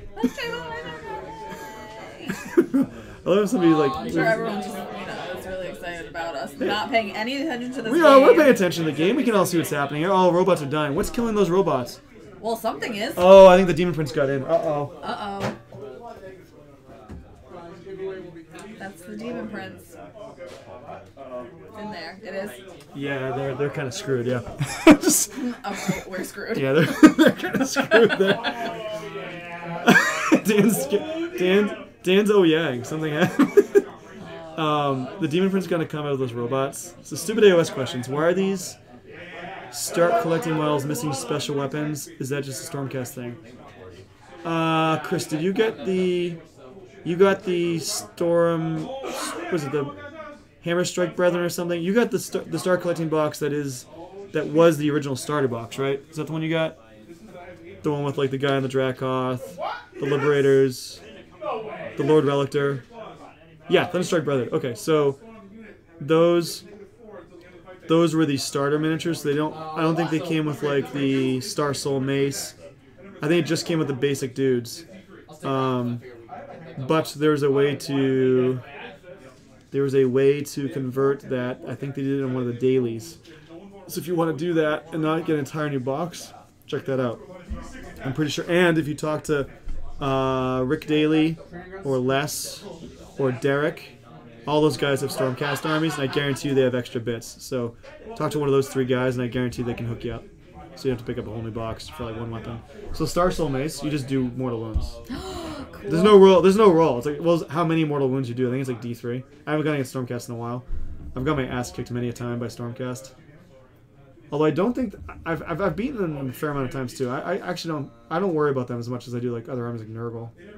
Because my buddy, Ryan. Ryan always says the Stormcast are busted. I don't think they are. They're usually pretty slow. If you get rid of there's one way they can move really fast. There's a guy who can pray and move them around the battlefield, and there's a few War Scroll battalions that allow them to move very quickly. But once they teleport down, for the most part, they're usually where they're going to be. Hey, Chris Senhouse. Hey, Chris. Oh, hey. What's up, man? Oh, you went with the Vanguard. Oh, you got the Vanguard guys. Pretty Nice. bird horses. Yeah, have you seen those? The Knight Palador? You've seen those. I've seen them. Like the Chocobo Knights? That's good. How you doing, Chris? How was the conferences the other night? He had a long night the other night. He and I were commiserating. Oh no. It's okay. I think he had a long. It's alright. You coming tomorrow, right? I think he's coming tomorrow. Oh, cool. Yeah. Didn't he just have a birthday?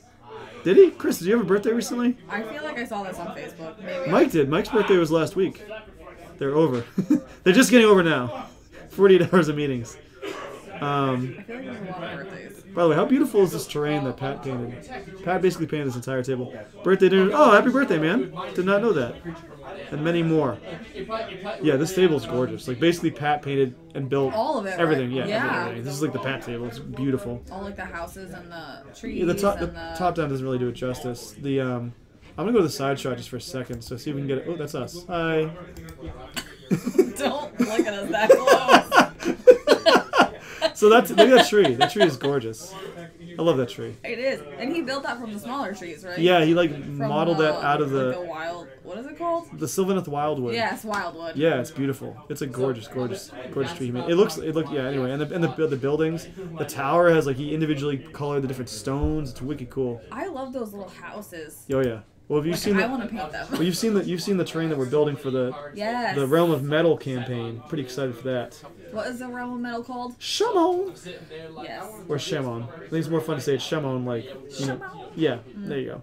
The Realm of Metal. I didn't vote because I was like, I why have no not? idea. I don't know. We're doing the Realm of Metal. It's already decided. We made the I mean, decision. that's fine. I just couldn't decide. 500 or 600. So, yeah, Realm of Metal's gonna be exciting. It'll be similar to this, but a little different. Now, are you gonna get like the special Realm rules. Yeah. Yeah, so we're gonna. Okay. There'll be a realm condition each week. It'll change from week to week, so each week it'll be a different condition. But each week, players will have available the realm-specific command abilities Nice. and the realm-specific spells, of which I believe there are 7. So players will, for the duration of the campaign, they'll have access to 7 additional spells, along with whatever they have in their army, which is pretty cool. And some of the spells are really good, and the command ability is actually really good too. And we're gonna play a different battle plan That each was week. My hip that cracked. I heard that. Oh my god. Oh. So there's 18 battle plans, match play battle plans in the 3 generals handbooks. We're gonna randomly pick one each week, but they'll all be different, Oh, okay. which would be cool. We'll probably pick one from the 2016, 2017, 2008, and just rotate. But it'll be thematic too, and there'll be a story, it'll just like this. But yeah, it should be fun. Cool. We're trying to. I think this campaign's going really well, though. I think everybody I've talked to seems to enjoy it. It's not too complicated. There's a nice story. There's little benefits, like the Tyrell Station thing. In this game, we're seeing that. We're seeing I extra feel like a command lot points. of people are like having fun with it too. I mean, Yeah. I don't really hear a lot of complaints anyway, but No, it's gone well. And like the map has been like what we expect it to be. It was like a way to tell the story, but it's not like I'm moving my army to this square. It's not like that super. It's not that in depth, but it allows us to give a put the games into context. I was watching a really cool talk with Andy Clark, who's this really talented background writer for GW, and he was showing he was showing how he's designed a campaign for the studio, and he showed how he did it. We might try. I might just copy it. I'm gonna send him a message. Hey man, I got some questions, because he talked a lot about it, but it was really cool. It's basically a square map, and it's not too different from how we're playing our games. There's just an added level of detail. I think we should probably try maybe for the next one. Maybe we'll try that, but okay. it was pretty cool. The problem with that is if you do a campaign like that, you have to have dedicated players that are always coming every time. And I like our core rogue model we have here. I think that works well. I think it works well too, because it gives the people that come every week, they're playing every week, and even the people that aren't playing every week, Still they get can games still in. come and play. Yeah, and they're not like, Right. oh, I wasn't here before, and it's not a super big time, because let's face it, not everybody can commit to every Friday for 2 months. That's a big commitment. That's Yeah. especially a lot of our guys and girls have families and significant others and all that, so it's hard to be like, hey, I can't be away from my family every Friday night. So that allows them, and we've been playing other nights. We've been playing on Wednesdays, we've been playing on Sundays, we've been playing on Saturdays. Yeah, so there's always an option. We got 7, Yep. including 2 warlords. Ooh. So we got 7 total. Oh boy. So 5 plus the 2 warlords, and we got 1. Oh my. Oh, And now we're gonna go. Prize giveaway. my, how the tables have. So 7, so 12 to 9. So we kind of called that. We did. Well, you did. I just said. 12 to 9. Yes. Yeah, but the side that you predicted is in the driver's seat now. So they're going into the battle round 4, and I think this is going to turn into the mop-up phase, to be honest. So, with that, we're heading into the later regions of this game. We're going to do the prize giveaway, and we'll definitely not a raffle. Prize giveaway. Yeah, not a raffle at all. That would violate town bylaws. We're not doing that. Prize giveaway. So we'll be back in 5-10 minutes. Maybe one of us will win. Hopefully. Oh, you've won a few times, haven't you? Yeah, at least a few. You've won like 2 of the last. No, you've won a few times. I've won one time here, and I've won like. Yeah. So guys, we'll see you in a little bit. I didn't interrupt that much. Hey, welcome back, everybody. Wait, I'm not even in the frame yet. I'm sorry. I was just getting. Brian. You're giving me a hard time. I don't interrupt that often. Hey, I'm gonna have some pretzels. Yes, have some. Do you want the hummus? Do you like hummus? Nah, or I no? like hummus. I don't like chocolate hummus. So. Have you ever had chocolate hummus? Oh. It tastes like chocolate, like brownie batter. No. I'm a big chocolate guy. No. All right, so I bet this sounds really good on camera. Sorry, I love these crunchy pretzels. So battle round 4. Oh, let's find out how many command points Imperial has. Oh yes. Oh, sorry. I touched Brian's butt on accident, just so everyone knows. Whoopsie. So 5 command points left. And 0. Yeah. 5 and 0. That was a big swing. That was Yeah, a it was. 6-point swing that way. Love it. All right, so 5 left. Nope, that's victory points. Oh. Sorry. Nice try. 5 left command points. Okay, so this could be like the turn in which I think Chaos clinches it, because it looks like that Demon Prince getting into combat with those robots in battle round 3, I think sealed the game. Unfortunately for Imperials, although it looks like the Knight also not getting in was big. The Knight getting in would have denied them 1 and gave them 1 plus D3. Prize giveaway, one of the magic guys, Ian. Yep. It wasn't me. Was neither one of us. Next time, Gadget. There's a lot of stuff coming out next week. So, did you see the release list? I did. I didn't really look at it though, because I cannot possibly buy anything else. Skaven Battle Tome. Skaven Endless Spells. Oh, Jesus. We're just gonna buy all of that stuff. Skaven Dice. We don't have space. Skaven Terrain Pieces. Flesh Eater Courts book. Flesh Eater Courts Endless Spells. Flesh Eater Courts Terrain Piece. Battle Box. It comes with 2 armies in it. Pretty cool. I'm gonna text right now and be like, "Are you buying all of that stuff? No. Please say no." I can't. I think that's it. There's a lot though. That battle box is awesome. It comes with some really cool models in there. Are you buying all that new Skaven stuff? Let's see what he says. Don't tell me I told you about it. So, down to 2 robots. 3 robots are dead. Let's see. The Ridge Run. Oh, the Ridge Runner's come out. That's right. Have you seen that? What's a Ridge Runner? You're about to find out. Oh, It's pretty badass. yes. It's like an ATV. It's a really cool. What? Yeah. Let's see. Where is it? So cool. Where are they? So that's the battle box. Okay, neat. All right. Lots of. Oh, sorry. What's in it? All sorts of stuff. Yeah. That guy's awesome. That's a new Skaven model. Yeah. Lots of cool stuff. Uh-huh. Skaven books. Skaven look, see, that's all Skaven. Oh, look at all that cool. Ooh, I like those dice. Yeah. Those I are, hope he gets the dice because I'm going to steal them those are cool. immediately. Those are looking nice. And he doesn't know it yet, but There's a Ridge Runner. look at that. It's a cool model. It's like a little buggy. Awesome model. Yeah, I really like the Gene Stealer cult vehicles. They have a really cool aesthetic to them. So, is there any way you think the Imperials can pull this game back? Yeah. He's looking pretty grim. I don't know. Okay, so Jack, we need your insight. Oh, I can insight. I'm curious if there's any way for the Please, Imperials to I'll pull this game squat. back. I will think squish so. over. They got outscored 7-1 last battle round. They were up the first two. They were, and now it's 12. They don't have enough people left to get out, reach out, and grab any objectives. So I don't think they can. so. The Knight Iron can- Warriors can camp on those objectives, Yeah. but the Imperium can't get to them. I mean, the Knight can take their home objective. They can take that this turn. So take 1 away from them and earn D3 plus 1 for themselves. right? So if they roll a 5 up, they're scoring 4, and they're taking 1 away from them. That's big. But so the problem is the entire shooting base of the entire shooting base of the Imperial forces are tied up in close combat. Yeah. Yeah, And, they did a good job of shielding them the first 2 turns, but it looks like the Demon Prince was able to get in behind, Yeah. and he must have rolled a pretty high charge. I didn't see the charge roll itself, and that allowed him to...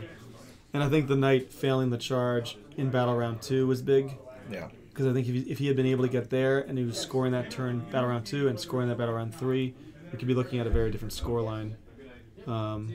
It's funny how like the game can come down to like 1 failed charge in Battle Round 2, and that affects the whole game. Because then if he does that, then they have to go after it. They can't just ignore that Knight scoring those points, right? Yeah, well, if you think about it, the Civil War, like Gettysburg, came down to that one unit that was kind of hidden off in the side. Some might say they got misdirected or lost over there, and then they found their way and then started flanking. But others might say that they were very heroic. Others might say it was solely by accident. Sure luck. They thought that entire flank had been wiped out. How about Lee saying take if practical, take objective if practical. I've seen a lot of historians talk about how that was some of the worst orders given by a commanding officer, and that was like, what do you mean if practical? Like, take the hill or don't take the hill, like one or the other, right? I forget the guy who he told take if practical, but I was watching a thing on Gettysburg, and they talked about that famous order that Lee gave. I forget the commander, but that guy who was supposed to take the hill gets blamed. Yeah. Even though the orders to him were take if practical. Like, What does that mean? what does that mean? It's a civil war. One Like, person's practical could be another. yeah, but person's Civil War, unpractical. like casualties were like insanely high. Yeah, I agree. Any failed charge changes the game. Who is this? This is Derek, that's Derek. Oh, that's Derek. Hi, Derek. So Derek and I were talking about the game we played. We're like, the Ultramarine chapter tactic. I think it's very underrated. I think it's like very underrated. Everybody underrates the Space Marine chapter tactics. The good being able to back out and shoot with infantry, No, it's pretty good. not bad, It's not bad. not bad. Or Dreadnought being able to back out and shoot. It's pretty cool. Yeah. Now but I think that Derek is right that any failed charge for you or your opponent like really changes the entire tactics. Now it's not like it's a This is a Demon Prince. so if you weren't planning on the charge, if it was like a long shot, you're like it's 10 inches away. I doubt I'm going to do it, but I'm going to roll it anyway. Still worth it. Right, Yeah. and you make it, that could change the game for Yep. you. And if you didn't make it, I mean, it's not going to change the game because you weren't planning on it. But Right. It can, but it's.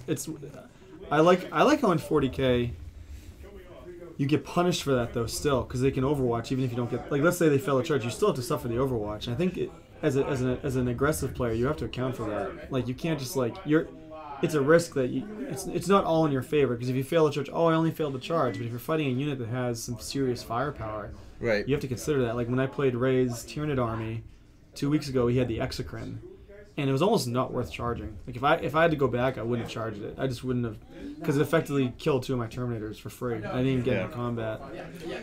Yeah, but so I'm not going to throw a charge away on a castle to Tau. Jeremy. No, why? No, why? Right. Why would you? You wouldn't, right? You have to So- do something with them, but you can't charge them. You just get Right. I think that in the future there's going to be a special bolter hole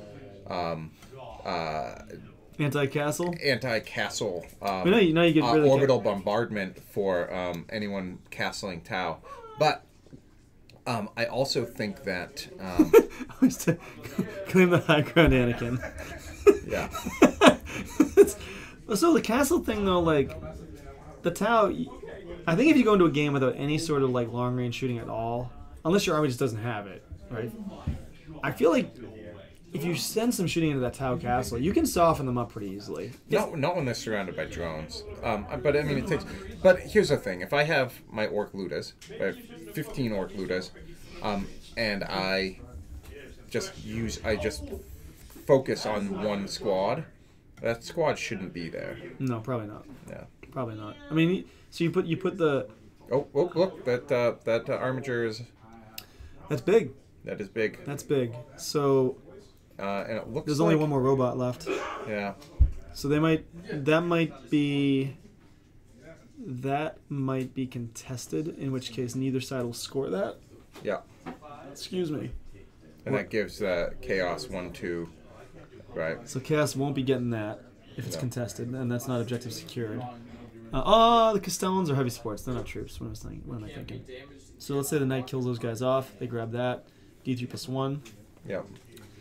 And this is just like, I think in this game you're seeing. So they have all three of these. Yeah, this is going to be an ugly turn. They're going to score 6 here. There'll be 6. Actually, if they 6 to D3+1, so they'll pull ahead. They'll put. Let's see. They roll a 1. They get 2. They'll pull ahead either by 4 more or they'll go up by 2 more. Yeah. So at the very least, they're going to have at least a 5-point lead at the worst going into battle round 5. And I think they'll probably end up calling it. Yeah. So, Chris, did you spend your evening assembling jackals? That helmet. Did you use that awesome helmet? Wow. I showed you. Yeah. That's pretty cool. I'm amazed with the models. They just keep getting better. So those Primaris, I bet they're gonna be pretty awesome. I bet they're gonna be pretty awesome. Yeah. Can we talk a little bit about that reveal while they're figuring out this combat? Like. No. Did that reveal? Painting assemble. You're not going to assemble. You're going to torture yourself. He has a lot to paint. Yeah. Well, it's effectively a horde army with a couple. Against Spruce and Crying. Sounds like something I would do. You've painted almost all your stuff. Yes. You have 3 more Skyfires. Mm-hmm. That's it, right? I also have. Do you have any idea how, like? Changeling? Which I didn't know I had. Do you have any idea how, like... And Ray was like, you have this. She really isn't invested in this hobby. Like, she's seen the shame that we have, right? Yeah. You've seen the room of shame. I've made a store full of my terrain and things that, like and I still have more Mistakes at home. are made. So... God, I've seen your room of shame. Yeah, oh my gosh. Ray has an entire room of shame. Yeah. They could be worse things in said rooms. Oh, absolutely. Yeah, that's what I tell people. Mistakes were made. That's funny. Yeah. The models every release, the models look better and better. I can't think of a single release that when I saw the models, I was like, those are good. Sometimes the pictures don't do them justice. Like the Centurions, when I saw the Centurions the first time, the pictures, I'm like, eh. But then you see them in person, I think they're cool. I think the models are pretty cool in person. Yeah, they're not terrible. No. I mean, I think they get overly criticized, but... Yeah. Well, of course I am. That's why I have all this extra stuff. That is, yeah. Chris is onto it. Yeah. Chris is onto your secret. And my wife would ask questions like, "What are you going to do with all this?" Starting stuff? a store, hon? Like, Really? Yeah, totally. I should. Eventually, I'm planning on maybe gonna opening really run a store. This isn't 10 years later. This isn't the shame you're looking for. It has been 10 years. My wife and I had a 10-year since our first date That's anniversary recently. Yeah. Aww. Not when is she gonna play 40K? Never. That was a quick answer. We're gonna get Shannon to come in and play. Are you gonna get Amelia to play though? Probably. Yeah. She actually helped me paint some of my orc buggies. So. That's Yes, awesome. she did like the red and the yellow, right? Yeah, so she awesome. did. Here's the thing. I'm gonna have to go get this, but she actually, I had her painting the yellow armor on the outside. Yeah. But then she's like, saw that the seat on the inside, and on her own, without any prompting, Fixed it up? she painted it red. Yeah. Yeah. Let me go get this. Future hobbyist. It's precious. Future hobbyist. Oh, they got some objectives secured over here, so they are going to capture that. And I think... Hold on a second. Hold on. Things are getting crazy. Check this out. Let's check it out. Okay. This game just got interesting. So interesting. Jack, this game just got interesting. Oh, jeez, I almost fell to my death. Don't Fell to your death. Oh my god. There's objective secured Skatari near this. Oh. This objective secured Skatari near this.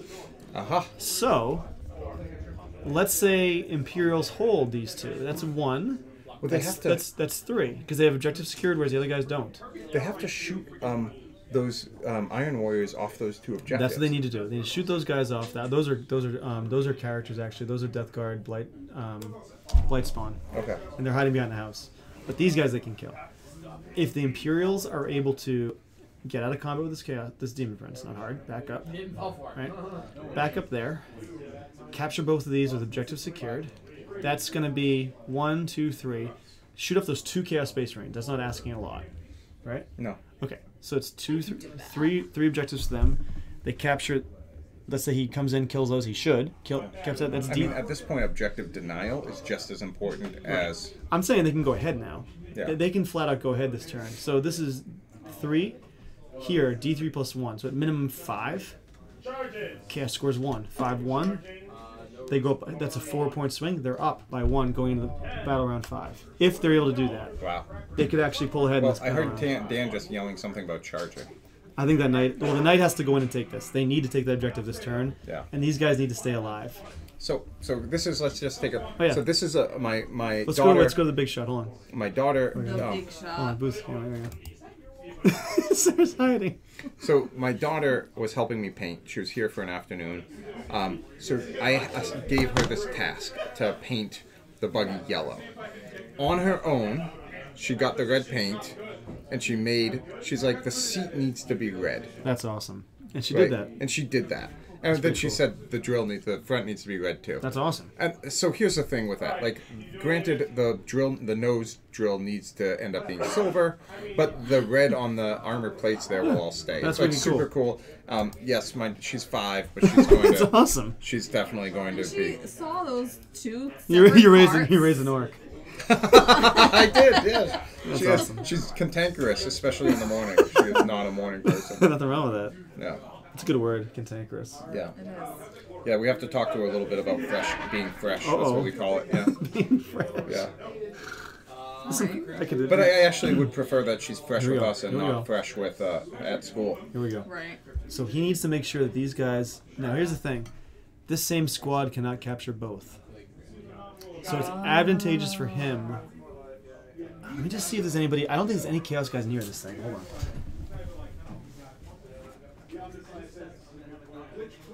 Yeah, he has to go see because once again, I don't know.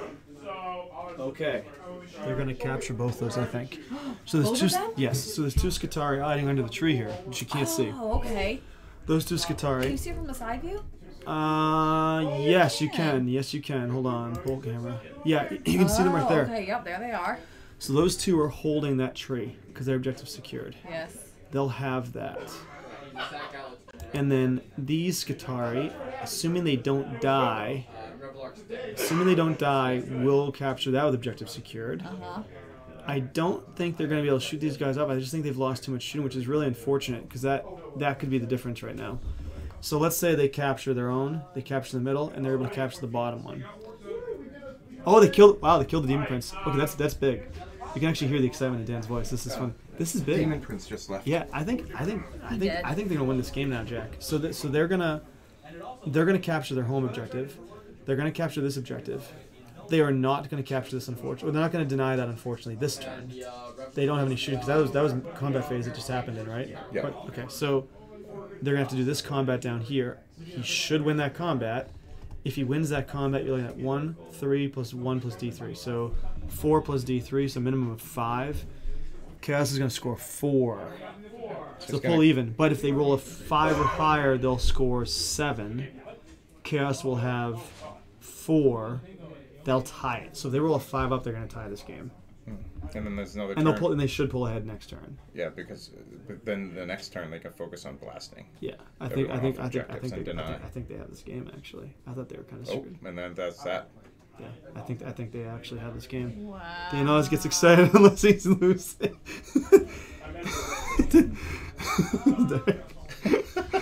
My favorite is when we do videos and you watch the commentators get tired. I don't even remember this, but me and Frank did a video. It was a Shadow Armageddon game, and it took like 4 hours. And me and Frank were talking about this the other day. So like we watched the video, and if you clicked like from hour 1, we're all like lively, and then hour 2, Frank was literally like this. The second, it's like 2 hours, and he's like, and then at the end with like me the whole time. half an hour to go, Frank was literally like this, like just like catatonic, just like it was so funny because it was hot as hell. All right. Crazy game. We got 6, including a Slay the Warlord. So 5 plus a Slay the Warlord. Wow. And they got 4. Hold on here. Hold on a second. So you have 15. You had 15. And they scored how many? 4. Ooh, baby. 15 to 16 going the fifth. Ooh. We're only down 1. Ooh. Really? Really? John's like, really? He's like, wait, really? What? Right, Wow. So let's look at this. I think they got this game. So the Chaos forces, right? Chaos. This is big. So- This is for the fate of Mortwald, and this is a big game. Sorry. So the Chaos forces need to, right? What do they have left? What do they need to Demon do to Engine- survive? They need to take care of that armor. They're gonna get these 2. They got these 2. If they could get rid of the armor, I think everything else is gone. Though I think they only have. I don't. So he's gonna go after that objective. Okay. 2, 4, 6. They need to shoot these 2 guys off the table. Yep. If they do that, 4 for chaos, 2 plus D3. So 2 plus D3. They're down 1. So they'll tie it on a 3. They'll win it on a 5. It's gonna come down to that, I think. Well, so Right? you have to remove those 2. That's a primary. They thing, have right? to. If they don't do that, they're fucked. Screwed. Right, To the shit. screwed. I almost said a bad word there. Fuss screwed. I caught myself there. So Too little, too late. but I caught myself. I didn't say that. but They chaos. need to score more points in order to win, Bob. good observation, Jim. Yeah. They did a whole dialogue of my post from your tournament. Oh really? It was cool. I put a picture up of the new ASAG, and I was like the Black Crag Brawlers, played in the Bolter Bowl, and like the guy did like a full conversation, like 4 posts going back and forth with Jim and Bob. It was awesome. I was like, that's so cool. So I'm sorry. So what were you saying about the Chaos players? The Chaos players need to. Well, so it looks like they're focusing their fire on removing the 2 Skitarii that are under the gigantic tree. Okay. So if they take them out and then also take out the Armiger, I don't think they can take out the Armiger though. but can they contest it with that Chaos spawn? Yes. Okay. But so, he should kill the Chaos Spawn. I can't imagine he... So then the question is like, so... Can you find out how many command points they got left, by the way? Do you mind? Yeah. Sorry. They had 5 going into 4. Oh, this is better on 5. I forgot to fix it. Oh yeah, I should probably change that. Whoops, slacking. It's getting late. I'm losing steam. We're almost there. See, I told you we finished by 10. They're gonna be done in 5 minutes. Watch, this game's I almost can't over. believe how fast. Because these guys play quick. All 4 of these guys play know. fast. Plus, I know what they're doing. They When I know. play, I'm like, okay, I have to count each Yeah, individual but if you play a dice. smaller game, it's fine. These guys can, and they're only playing 1,000 points each, and these guys can play a 1750 game. Oh, that, quick. yeah, they're pretty quick. They know their armies really well. I played with Ray on Sunday. Yeah, that looked like fun. How'd you That was do? You alright? I 2? didn't win. He won by 1 point. It looked like a close game. I wanted to hang out, but I was so tired. I was Sorry. like, I was falling asleep. Yeah, me too. I was like, I don't want to be here anymore. And then I forgot my Oh yeah, my forget yourself. paints. Jack said he But had to Jack bring got it him. to you. Oh, I was so happy he did, because then I wouldn't have been able to finish. I finished that tactical squad finally. Right. Gonna break them up tomorrow. This should be fun. I think they got this game, Sarah. I think they're gonna. So they killed those 2 guys. Go. You can hear Mike. Mike's funny. You can hear him. That's awesome. So these guys are dead. Chaos has that. Chaos has that. Chaos has that. Chaos has all 3 middles. Okay. The Imperials should be able to shoot those 2 Chaos Space Marines off the objective on the far right. Okay. And if they do that, they should be fine. Unless the Armiger whiffs, which could happen. If the Armiger whiffs, they're screwed. But they'll have 2 chances to kill that spawn. They'll have it in this turn and they'll have it in next turn. So man, this is a hell of a game. This is a close game. I thought they were in trouble. I've been really impressed by how much damage they were able to deal out after they absorbed that. Look how much almost everything died. Like, Yeah, I know. Nurgle stuff came in, killed a ton of stuff, but then in itself died. And look, these objective secure things are making the difference here. You know what's dangerous when you watch these teams play, these armies being played? It makes you, it tempts me into playing those armies. Well, right? Because you're like, oh, how would I play that? Yeah, like the Admech. I think the Admech are wicked cool. Death Guard. I would love to do a Death Guard army of all Plague Marines. Okay. Just lines of Plague Marines. What just happened? So they just shot one of the Castellans, took the last wounds, blew it up. It's gonna blow. So then it's gonna take a couple people with it. But they'll still have the dom. They're not gonna kill everything there. No, but then the 2 Scutari under the tree are gone. Yeah, we knew that was. The Armiger has been bracketed. He's down. Okay. And so now it's gonna be very. Well, he's gonna have 2 turns to kill that though. Because he'll have this round of combat, next round of combat to kill that spawn. Yeah. It's going to come down to that combat, I think. Yeah, but I also think... Are they not going to be able to shoot them off the table now? I don't think they'll have enough. I don't think there's enough models there. So what died? Does the Castell blow up when it dies? Yeah, it explodes. All of them? I don't have my Admech book with me. I forgot to bring it. Yeah, they look. So... Oh, boy. I didn't realize those blow up when they die. Yeah. Oh. Yeah, and John used one of his command points to reroll the save. He rolled it. And he got a 4 both times. Oh, man. Yeah. Well, they should be able to still hold it. Yeah, so they should be able to hold currently it. You're looking at... Did this shoot already? I'm not sure. Uh-oh. No, maybe not. Uh-oh. What a great game. I'm invested. I'm like... Yeah, this is getting very interesting. I never know what's happening, but I also am like, well, you're wow. pretty, like, I thought they had this now. Now I'm like... No, the 3 Iron Warriors behind the fence are all missiles. So they're just firing missiles.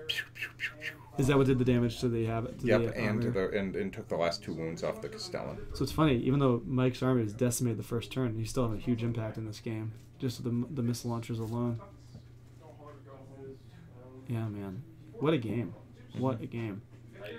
But even if that Admech tech priest is still there, that guy can put out some heavy firepower. Yeah, he should be able to. He'll hold his objective.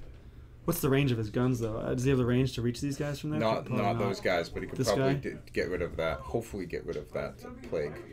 But that's it. Like if you're waiting for the plague thing. He's dead. Oh. I like that he's using his clipboard to roll a dice, but there's still a dice Let me ask you tray. this. Well, I think that's it. I think it's all over. No, there's still a Scutari there. He has a single Scutari. That was a Tech Priest Dominus, I think. Pretty sure that was a Dominus. He had 2 of them. That was the other one. Yeah.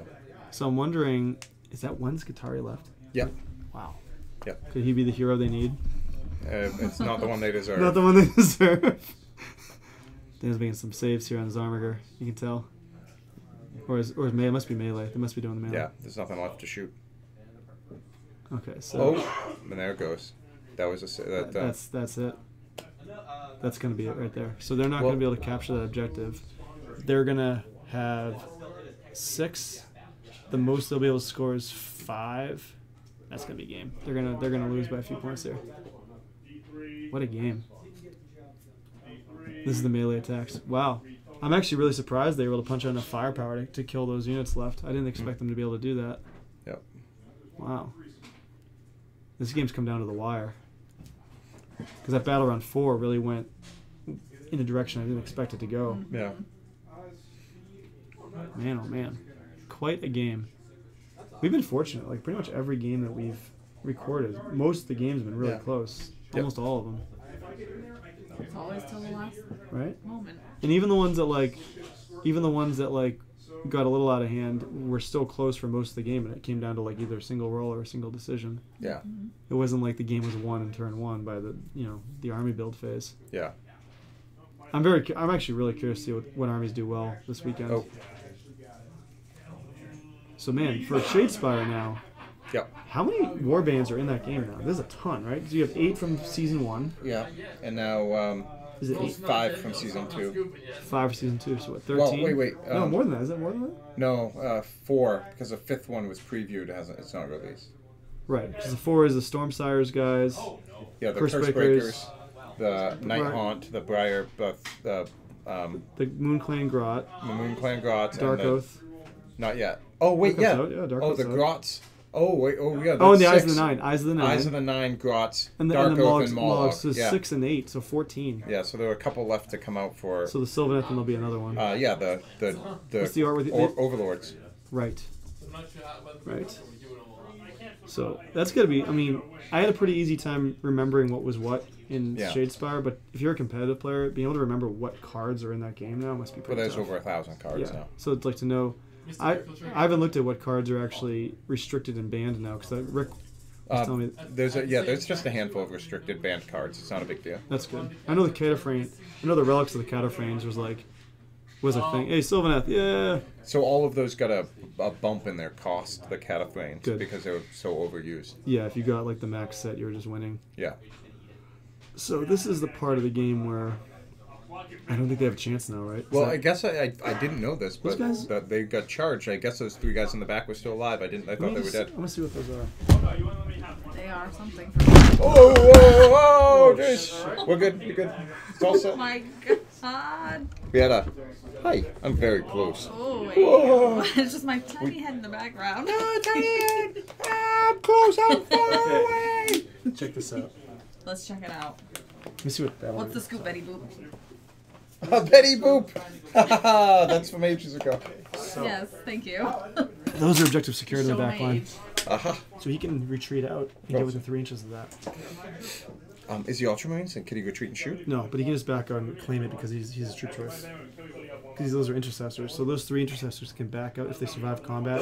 Oh, and the spawn is dead. Spawn's dead, so they're going to claim their home. They're going to get their home because they're going to fall back out of combat, grab that. If they were Ultramarines, if they're only so cool as the Ultramarines. But also, From that means Ultramar. you have another shooting phase, right? From. That guy doesn't have a gun though, right? Doesn't he just have melee? No, he has to have a gun. There's no Armiger model without a gun. So I guess he'd be able to take a shot at those guys. Maybe. They're not going to be able to shoot. Oh, if only they were Ultramarines, they could win the game. Well. If only. Just saying. So the question is this: is the objective in the center worth more, or is it better to deny? Because I don't know the. Who's over? Is anybody near the objective? In the center? Nobody's there. No, it's a lost objective. So he would have had to roll pretty high, advance out. Oh right. Because he was there. Yeah, he Okay. wouldn't have been able to make it. So now he holds that One. objective. So the 2 plus D3, they can't win. Yeah. So now that Dan's doing some measuring. If he can shoot, That would hurt me so much. if he could kill those, they're going to lose by. The best they could do is lose by 1 now. Because if they roll a 5 up, they're going to get 5 DPs. What? KS So will have 6, they'll lose by 2. how will KS have 6? Oh, there's nobody near the tree. Nobody in the center. Never mind, they can still. No, I'm sorry. So if they're only scoring these 2, they're still in it. Ultra Eldar. Or so it'll be 2 plus D3 against 4. So if they roll a 3 or 4, they tie. Unless he's able to shoot and take out any of them. Right. In which case they're going to pretty easily win. So if they get a 3 or 4, they tie. A 5 or higher, they're going to win. He's checking some measurements here. I want to see what they're. I want to make sure they know this when they roll. So it'll be epic. Epic. We've got potential epicness happening. Oh, I'm losing steam. It is now my bedtime. We're almost done. We're almost 10 done. p.m. No, I know. How many but friggin' foot traps are there in this place? Like 40. That's like the 3rd time we tripped over something. Well, I almost killed the computer. Yeah, I know. The whole table shook. Didn't kill my phone, did I? Good. My precious It's phone. got like a crack in it I already. know already. It's like welcome to my life. And right now we both have line breaker. Okay. Oh, So if I can shoot that, we can deny line breaker. apparently they both have line breaker. Better chance. So they're gonna try to not both have line breaker, from what I understand. At this point, I can't do anything because the defense is just going to return to my hand anything that I do. Somebody's gonna shoot somebody else down. So they do not have line breaker. So Dan's trying to shoot these guys off the objective, Yes. It gives a creature -4/-3. but he'll still be within We'll 3. see. He won't be able to get line of sight on those guys, the woods. So Sudden death. Flop this the whole game. I'll stay with him. He continues. He missed. You can tell by Dan's reaction. Ooh. He had to hit twice and kill both. It was hard to do. Yeah. So they're gonna get 4. They're gonna get 2 plus D3. It's gonna come down to a die roll. Yes. That's the best. Because it's. Regardless, because you get line breaker. So you get 2, 2, 5.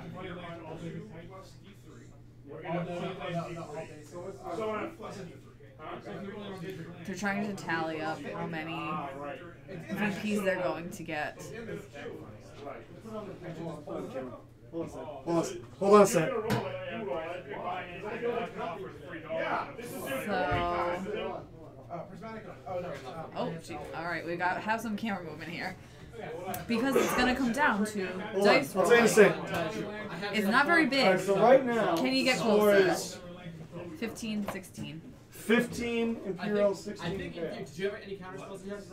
Okay, because the only thing I can think of is that if you tried to kill the Venser, I guess we'll see what happens. Soul Bond trigger by 3 or 4 times. But if he has a counter spell, that's a point. That's why I shooting for the Right. We had that one.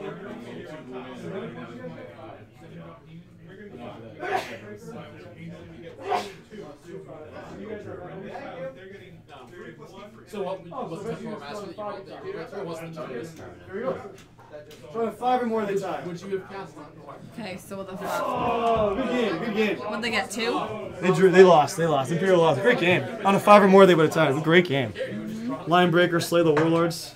Nice. Let's bring them in. Yeah, bring them in. You guys want to come in? We get the Imperials first. Let me move. We can get some chairs. Let me get off. We'll get your chair though. Get a chair.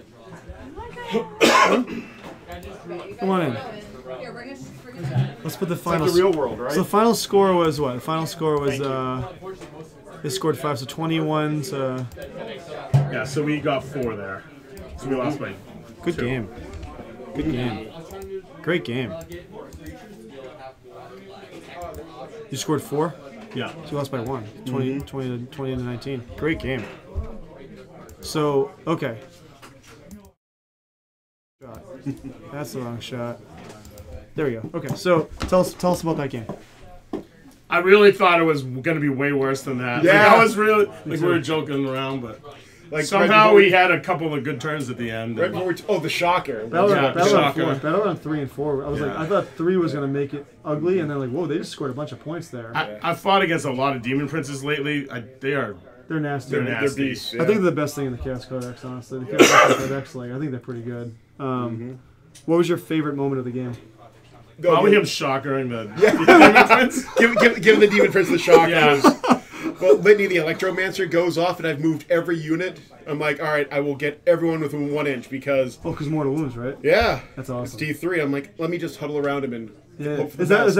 how they got him? Yeah. Oh, that's Yeah. awesome. I never heard him in combat. I literally just kept rolling litanies. I'm like, great. I roll litanies turn 1. I'm like, great. Turn 2, still litanies. Turn 3, litanies. I'm like, all right, this is pretty good. Turn 4, litanies. Turn 5. Guess what? I'm still rolling litanies. Wow. So yeah, no, I literally shocked him to death because I did no combat wounds. But every turn, I'm like, everyone give him a big hug. I like how you shielded the robots in the beginning of the game. I learned after last time when I'm like, literally I was playing them. I'm like, turn 2. Oh, my robots. And I brought a spare data smith this time. Nice. They're well costed. What was your guys' favorite unit for each of your armies? What was your favorite go-to unit? I don't know. No? Maybe stand out. Maybe I mean, my captain killed the other Demon Prince. That's pretty so cool. That was pretty cool. Castellans plus Wrath of Mars equals good times. That was It's a good first overpowered. turn. Yeah, they're just. The mission seemed pretty good. Yeah. Yeah, Good no, that's a last roll good. of the That's a game. good solid Absolutely. mission. Yeah. Yep. So cool. Well, guys, thanks for playing. All right. Thanks for having us. Maybe we'll see you before the end of the campaign. So Oh yeah. we'll see the Next Imperials. week. Have a good one. We'll send the other guys in. Well played, gentlemen. No, because the way it works is that once it's over, So we're just waiting for the Chaos players to saunter in. Let's go back to the other guys. Here they are. Mr. Bradley.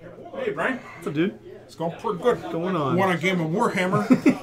Can't complain. You did. That wasn't the one. What a game, huh? Who was the That's a good game. Those Castellans put in so much work. Scary. Yeah, I turned my back to get like water or something. I come back and his Iron Warrior like backline is just gone. Yeah, that was scary. That was what's up, Mike? Good game, huh? Yeah, that was pretty ridiculous. Did you have fun? Yeah. That looked like a good one. That came down to the wire.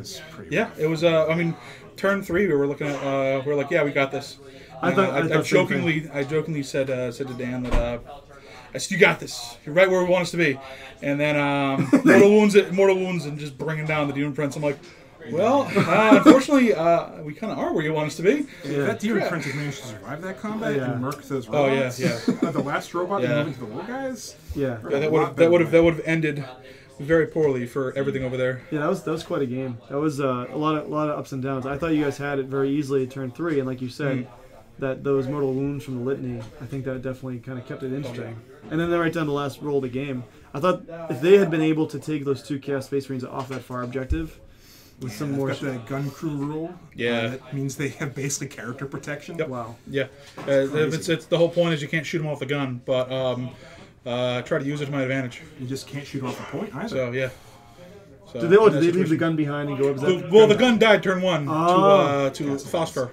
Okay. So Castellans made sure that they didn't have guns anymore. So they just went, all right, cool, and just walked away. Oh, okay. I mean, it's 2 guys. Yeah. They have weird, janky line of sight rules. So can they be targeted still or no? They can be targeted, but they can only be targeted if they're the closest model. Like a character. Yeah, if they're the closest model within line of sight, right? Just like you can shoot them. Yeah, just like regular. So it's white spawns holding the other objective. The Armiger stubbornly refused to die in the face of their place. Yeah. Oh man. I mean, the amount of fire we poured in that Armiger. Not roll. What's ridiculous was the fact that you one rounded the first one in the shooting phase. Yeah. And then all of a sudden, this thing just never died. Oh yeah, game dropped down turn 2 and that was it. The Blight Haulers, they killed an Armiger. That was on table. Not bad. And that was funny. And it exploded and killed a bunch of Space Marines. By the way, Sarah was in your guys' corner the entire time. She predicted the Chaos win early in the game. Nice. Nice. Well, thanks for playing. Hopefully, you guys get back on before the end of the campaign. Get the Demon Prince on camera. Oh yeah. Let's see. Well, let's put the I've got for my MVPs. Beautiful. Might look like Gilmon. It was. That's awesome. It's now correct model. Ripped up. What was it? 4 robots and most of the 5th? He killed. He killed 4 robots. He downed his Datasmith. And he drowned. He brought the Datasmith down. He killed 4 robots, and then that last robot took a missile to the face and then exploded and took out a squad, all but one of the squad. So he did really good. Awesome. He did his job, which is really nice because once in a while he gets to do it. Nice. My MVP is easy the Blight Haulers, cute little guys. Yeah. They killed an Armiger first turn. They killed a bunch of Space Marines. They ate combat from Space Marines. Tough little buggers. They killed 2 Space Marine characters in a single round. They did, that's right. Prime Lieutenant, Prime Captain. Nice. It was absolutely a brutal game. So where's Chaos go from here? Do they just go right for the Imperial capital and take care of business? Well, Death Guard doesn't care either way. We did our job. The garden ships are out delivering gifts to all the good little children. So if you remember the Heresy days, the Iron Warriors opened the way. Yeah. And they just let everybody else walk in. Yeah. So we're gonna watch. We're gonna watch while Sons of Cyclops, if Death Guard decide to throw in, and anyone else that gets to go in, we're gonna watch and put covering fire because that's what we do. That works. Just pry open the walls. Hey, you know what? The walls are open. We're good. Well, thanks again for playing, guys. It was awesome to watch. Great game. Great. Thanks, Sarah. It's awesome. We'll see you guys next week. Thanks for watching.